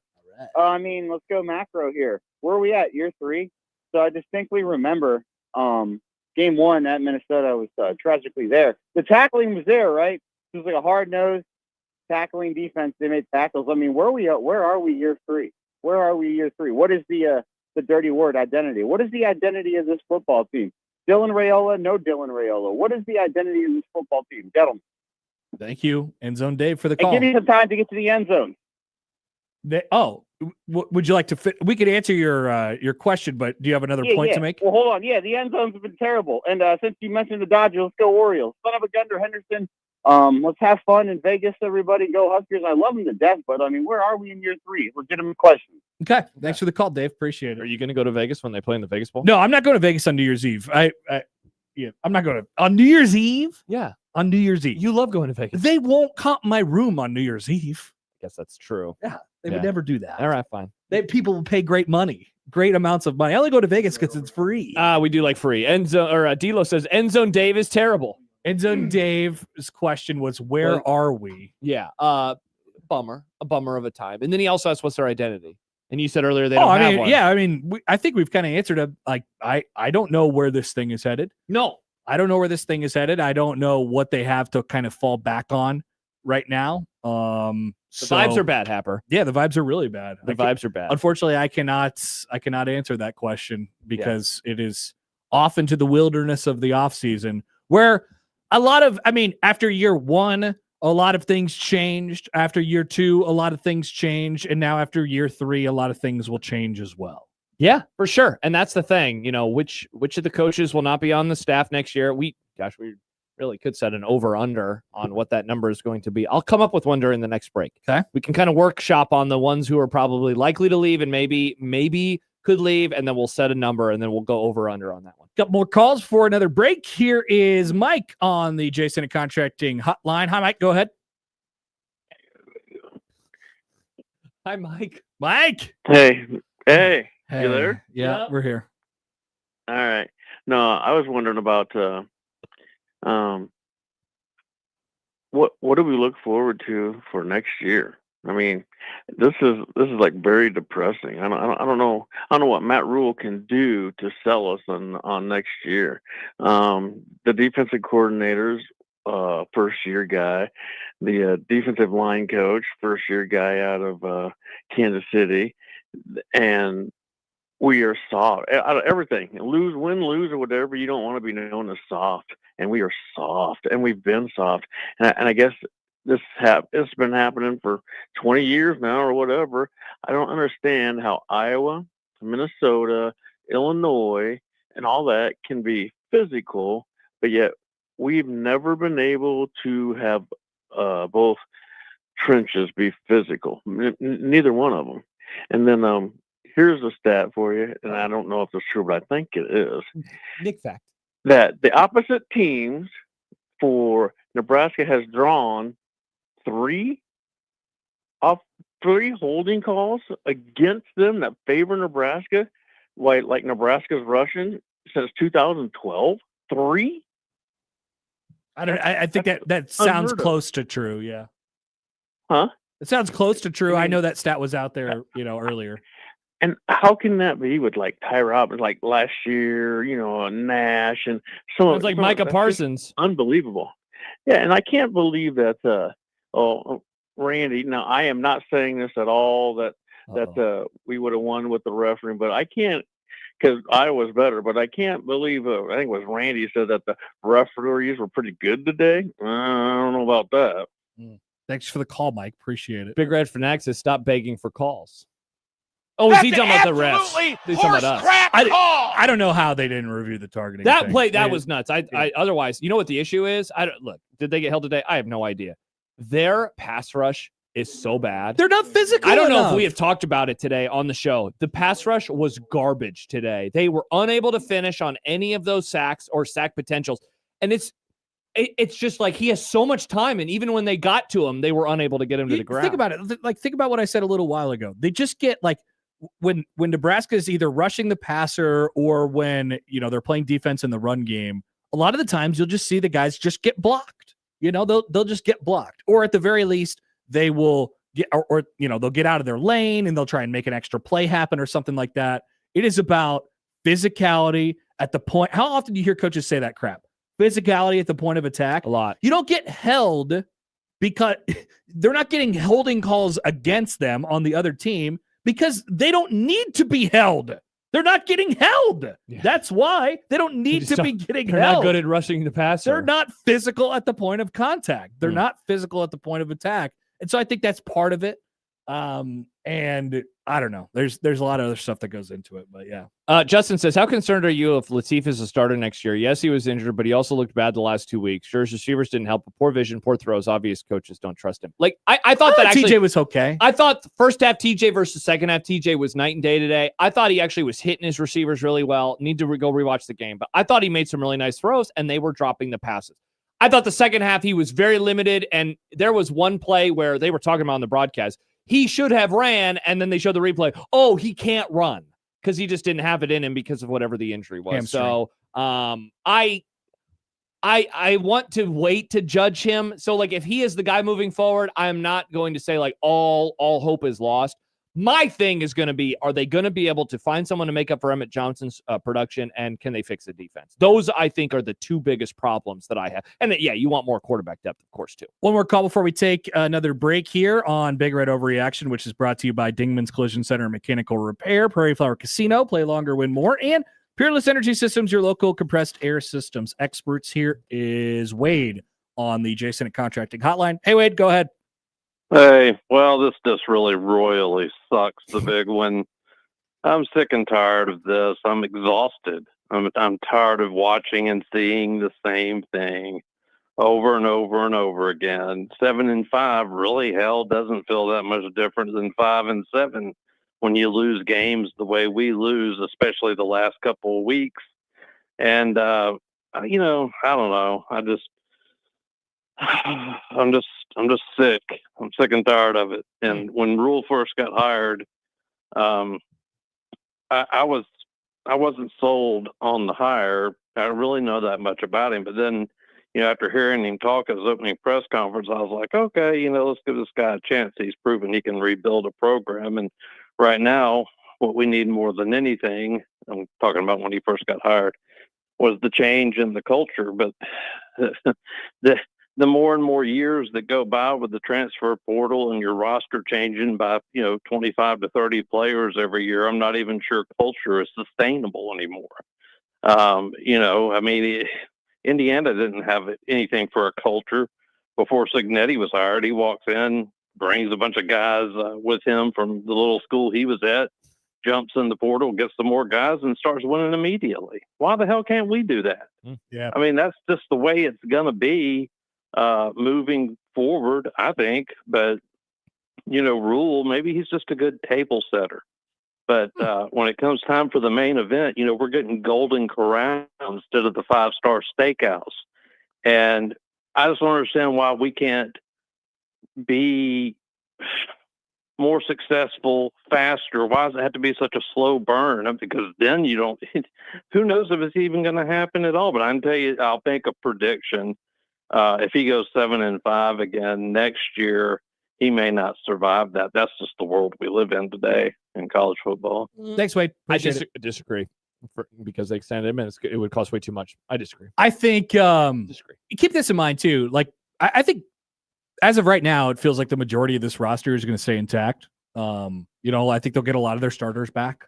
I don't think they're going to have Raiola back next year. But I think the majority and Emmett will likely be off to the NFL. They're going to, and the seniors, you're going to keep a majority of the roster intact. So I think my prediction on what you will hear in the offseason as far as, hey, why should we? Because a lot of people are calling the show today. Why should we be optimistic? Young getting older. Sure. Young getting older. Rattlesnake round before we go to break. I only want stats presented to me by saying, here's a stat, might not be true. We call those Nick Facts, baby. Yeah. We love Nick Facts on the show. Big Red Overreaction presented by Equitable Bank. We take banking personally, and by No Name Nutrition. Live a better, healthier, more natural life. We're back with one final segment when we return on Big Red Overreaction on 1620 The Zone and 1019 The Keg.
Now back to Big Red Overreaction, presented with limited commercial interruption by Equitable Bank. We take banking personally, and by Dingman's Collision Center and Mechanical Repair on 1620 The Zone and 1019 The K.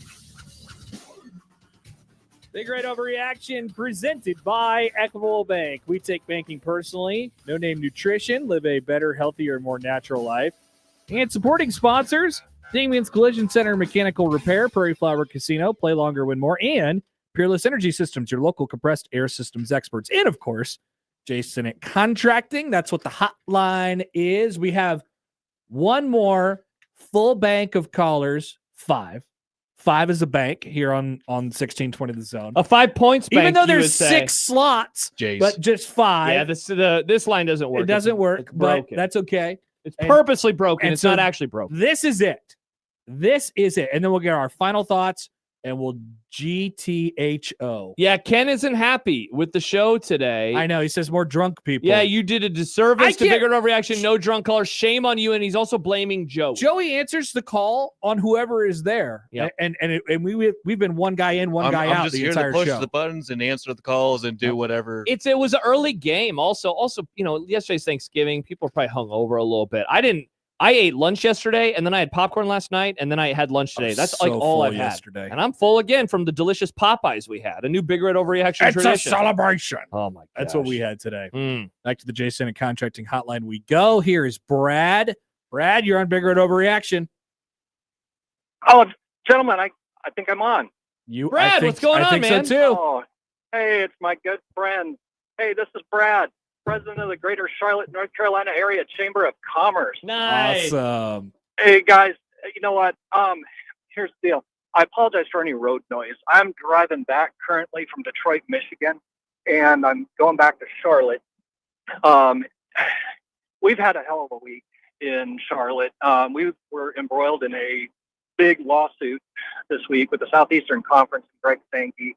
Apparently, this year we're going to have to actually honor our contract with the SEC and the Duke's Mayonnaise Bowl. So I hightailed it up to Detroit, Michigan, and talked to my good friend. And it's actually, Detroit is actually a sister city to Charlotte. And my good friend Pete from the Great Lakes, Detroit, Michigan area Chamber of Commerce, home of the beautiful Game Above Sports Bowl that'll be the day after Christmas. I've worked with him, told him about all the deals that we've been offering, the codes, the properties, the chop house, the petting zoo, everything. And he has assured me that anybody who has booked with us already, the city of Detroit, the beautiful city of Detroit, plans to honor all deals that were made.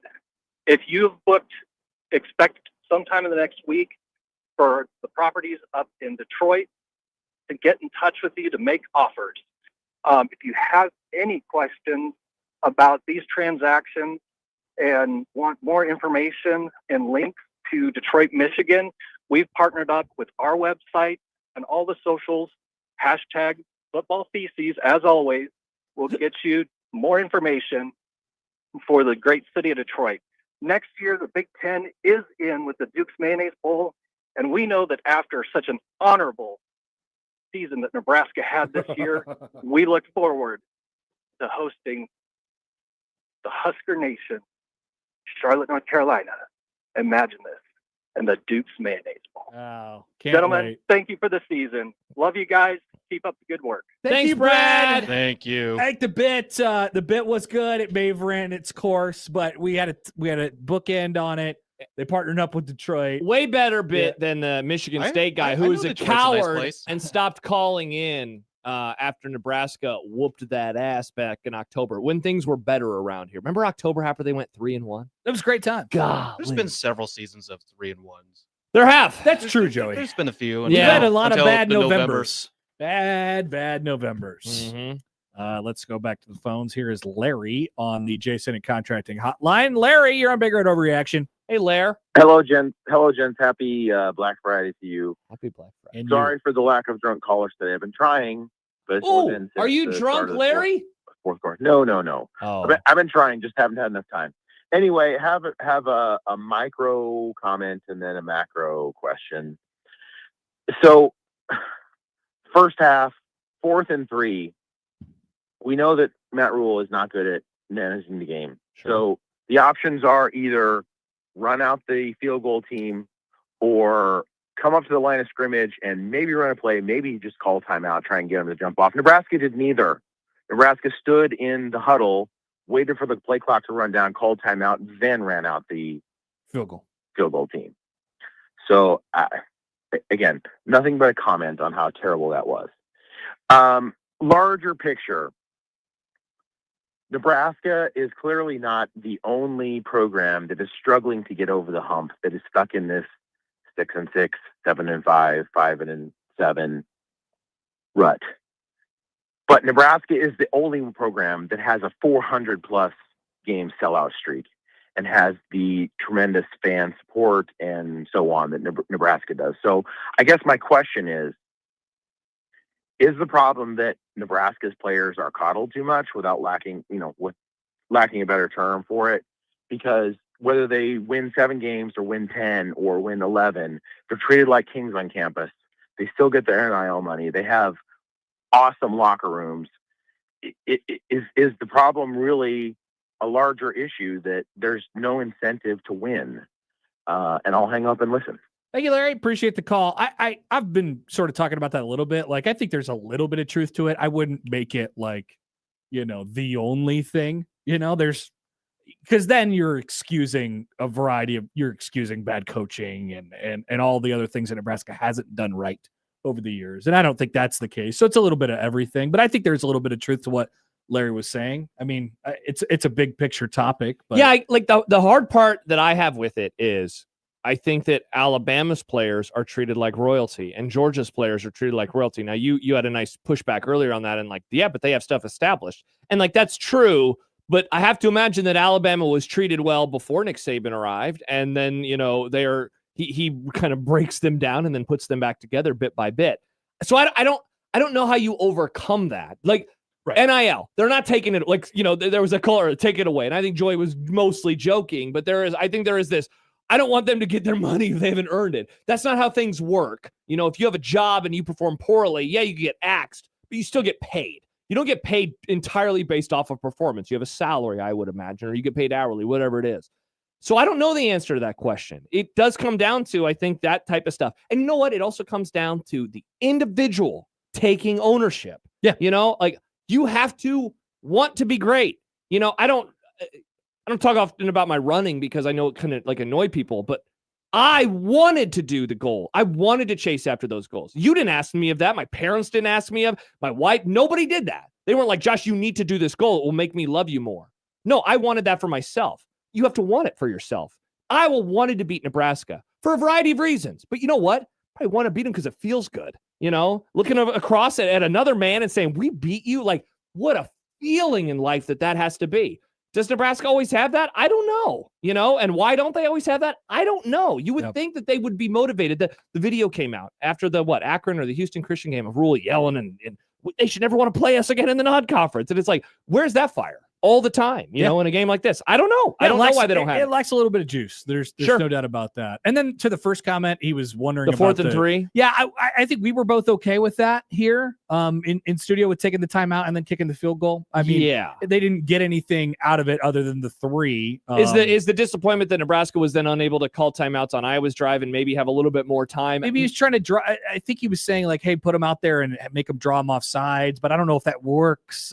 I've watched Nebraska accidentally get penalties themselves this year. I was fine with that. Yeah. So the thing that we were wondering about was the sequence before half where Nebraska goes down. That upset me greatly. And they clearly hadn't decided if they wanted to score or not. They threw it downfield on first down. They had 2 timeouts left, then ran it twice. Iowa took one of their timeouts. I think Nebraska took another one. And then on 4th down, there's 3 seconds left, and then they sit down there just to kneel it anyway. But don't forget about the play, before that or 2 plays before that, where they drop Latif back and he gets banged in the head. It's like, oh my gosh, I hate end of half situations where coaches just decide, let's run the ball. You could fumble it. They talked about it during the Cowboys-Chiefs game yesterday. You could fumble it. You could get an injury. Take a knee. If you are punting on the end of a half, just take a knee and don't risk any sort of an injury. I hated that entire sequence. Back to the phones we go. By the way, Big Red Overreaction brought to you by Equitable Bank. We take banking personally. No name nutrition. Live a better, healthier, more natural life. And supported by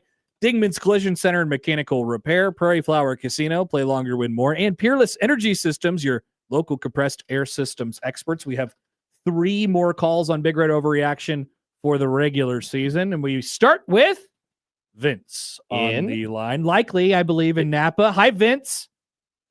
Hey, hold on 1 second. I'm hanging on a ladder, hanging some Christmas trees. Not Vincent Napa. No. Okay. Okay, I'm ready. It's a bit chilly, but I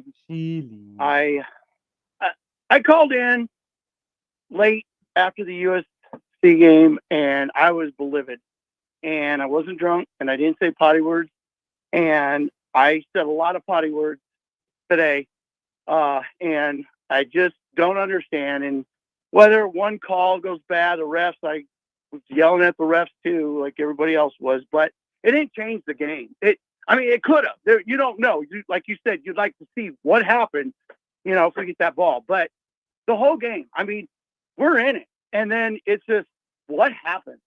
I don't get it. And it's just a complete cluster beat.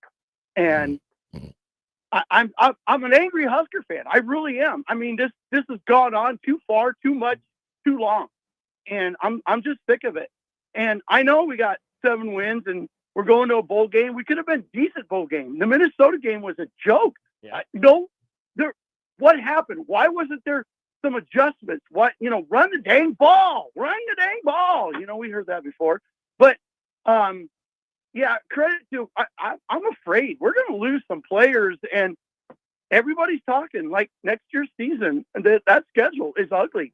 And whether or not, we take advantage of the first few games and stuff and get those wins. They are important, but you can't beat, we just can't beat the teams that are important. And it's not even about beating them. It turns ugly. And I said this last time, what happens in the third quarter? This has gone on for a long time. Why can't you come out and have some drive ready to go and get some points on the board, something in the third quarter? It just goes mellow, and I'm sick of that. I don't know. It's definitely coaching. And again, Matt Rule, I'm sorry, the seniors, blah, blah, blah. This is all on me. Well, I'm sick and tired of being on you. Do something about it, Coach. Thank you, Vince. Thank you, Vince. They were outscored 9-0 in the third. They were outscored 16-0 in the entire second half. So part of the third quarter today was the whole punt safety thing happened in the third quarter. Yeah. Nebraska only had 3 second half drives. Whoa. And they lost one. And that's not counting the muff punt, right? So they that should have been the fourth. Correct. Yikes, that's tough. Yeah, they got to stop right out of the gates, out of the half. It's like that is what they need. I think Iowa maybe got one first down on their in first the third drive. quarter. Nebraska ran 6 offensive plays. Good God. 6 offensive plays that led to 0 first downs and 2 punts. That is horrible. In the quarter. Meanwhile, Iowa in the third quarter also punted twice on their first 2 drives, then scored touchdowns on drives of 7 plays and 9 plays to finish off that third quarter. Back to the phones we go. Jason at Contracting Hotline here on Big Red Overreaction, which is presented by Equitable Bank and No Name Nutrition. Here is Chandler on the line. Chandler, you are our penultimate caller. I love that word. On Big Red Overreaction. Go ahead. I was really hoping I was going to be last. I thought that would have been wonderful. Anyway, Wonderful. Couple big points that I have for us. We were so, I don't want to say excited last year when we were 6-6 and we're finally going to bowl game. This year's ending just feels so different. Losing so badly the last 2 games, that pot's hot. And so now we have this horrible feeling going into this full game, which it is what it is. We're going to do whatever we do. But then my next question is this. When we're in the recruiting portal this next month, what are we trying to, what's the draw to come here right now? We can't target any individual to come say, fit this system, this is all we need. We have so many gaps that it's going to be very hard to recruit anybody of significance to come here and want to play here. just a couple things to end the season with, guys. Thanks. Afternoon crossover, best segment in radio. Thanks, everybody. Thank you, Chandler. Let's go, Chandler. Wow, just 2 Chick and Nick references. I thought he was about to go on a little Yeah, I roll thought he was going to there. rip off about 6 of them. Yeah, and so he's ended with the Archie one. Yeah, it's going to be a bummer of an offseason, I think. I think everybody agrees on that. I think there is. It's going to be a bummer. I mean, there's lots of reasons for people to come to Nebraska. I mean, as there always is. I mean, they'll get players in the transfer portal. That will give you your optimism. Hey, honestly, all of the things that we were just saying, oh man, this place. Yeah. You can't win because everyone's coddled. Well, that's a reason you can get guys, because it's a real fun thing to be a player at the University of Nebraska. And they have money at their fingertips, right? Like they're going to get players, and that will provide some of the optimism. And we'll see what happens as far as the coaching staff is concerned. Once again, there will be optimism. There will be optimism. There always is. But do you believe it? Do you believe that it's going to happen based on what you saw to finish off this season? Excellent question. It's up to you. It's going to be hard for me to buy in. And we finish our final caller on Big Red Overreaction, which is brought to you in part by Dingman's Collision Center, Mechanical Repair, Prairie Flower Casino, Play Longer, Win More, and Peerless Energy Systems, your local compressed air systems experts, is Andy. Hi, Andy. You're the last one. What's up? What's up, fellas? Can you hear me? Yeah, what's up? We're waiting for your takes. Okay, I have to step out. I think we're adopting a dog right now. So Let's go, Andy. Adopt, don't shop.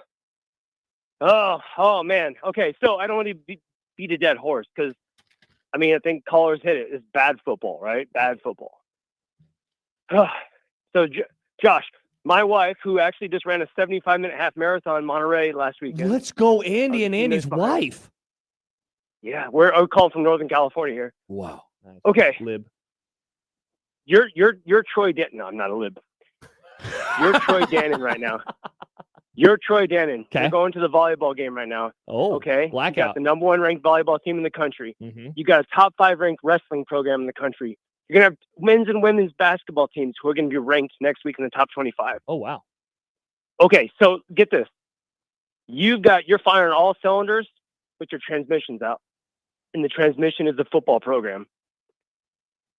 What's Troy Dannon thinking right now? I'll hang up and listen because I think, man, Josh, I think I'm frustrated as everyone else is. Mm-hmm. This is the big hiccup in this program right now is this football program. It's bad. My wife even looks. She doesn't watch football. She says, "Why does Nebraska look small and slow?" And I have no answer. Bad. Okay. Thank you, Andy. I'll hang up. Yeah. I like how he just has me. Good luck on the dogs. What about Happer? Oh, maybe because you're an anti-dog person. Is that why he didn't want to ask? I'm not sure. I'm not sure. I don't know. I mean, look, he is locked in with Rule. Yeah. I mean, there's no. When people ask that question, like, what's the AD thinking while he's watching this? Like, he's thinking this big guy better get it together because yeah. I just extended him, and so now they are tied at the hip. It's interesting. He didn't hire Rule, but I think people do, and we do the people forget thing. I think people forget that he didn't hire Rule, that was Trev Alberts, but they are now so tight at the hip that his success is going to be Dannon's success. His failures are Dannon's failures. Dannon is not in charge of whether Rule has success or not. They've given him the tools, right? He has everything at his fingertips. They're getting more money. They're absolutely getting more money into the program. They have the table. The table is set for the coach to be successful, and so it's not up to Dannon anymore. Dannon can't do anything about it. Yeah, 100%. By the way, the Bears are smoking the Eagles right now. What? Go 24-9. Wow. That's an absolutely horse crap call. Joey ain't having a good time in here. This is actually bad for me. I need the Bears to lose for playoff stuff. But what? I mean, you would rather have the Schadenfreude. I mean, now I can just keep rooting against them, and maybe the Cowboys will win the NFC East. Okay, how do we end They this? won't. How do we take this down? Well, we say thank you for listening. We say thank you to all of our sponsors. I would say all of them. I'll Thank just play them. music. Equitable Bank, No Name Nutrition. Go ahead, Joey. You can hit it. Dingman's Collision Center, Mechanical Repair, Prairie Flower Casino, Peerless Energy Systems, Jason Contracting. You guys rock. Thank you for keeping the show on the rails. I had a great time doing the show with you. This Love was the a callers. fun week. I think that Fun this week. was 7 shows I did this year. Joey Colbert has been amazing. Josh did 7. Matt did 100 of them. I You only did like did 3. I think I did Unreal. 6. Yeah. That's why Gary's doing the bowl game, everybody. Yes. Get ready And for I'm not solo producing. Gary for the bowl game. I'm out of town for the bowl game. Uh-huh. A lot of conversation to be had in the coming weeks about the future of the football program, and we have it covered right here from 6A to 6P. Whoa. On 1620 The Zone. We'll talk to you all on Monday for our regular show starting at 6 with Gary and Matt. This has been another regular season of Big Red Overreaction on 1620 The Zone and 1019 The Keg. Bye.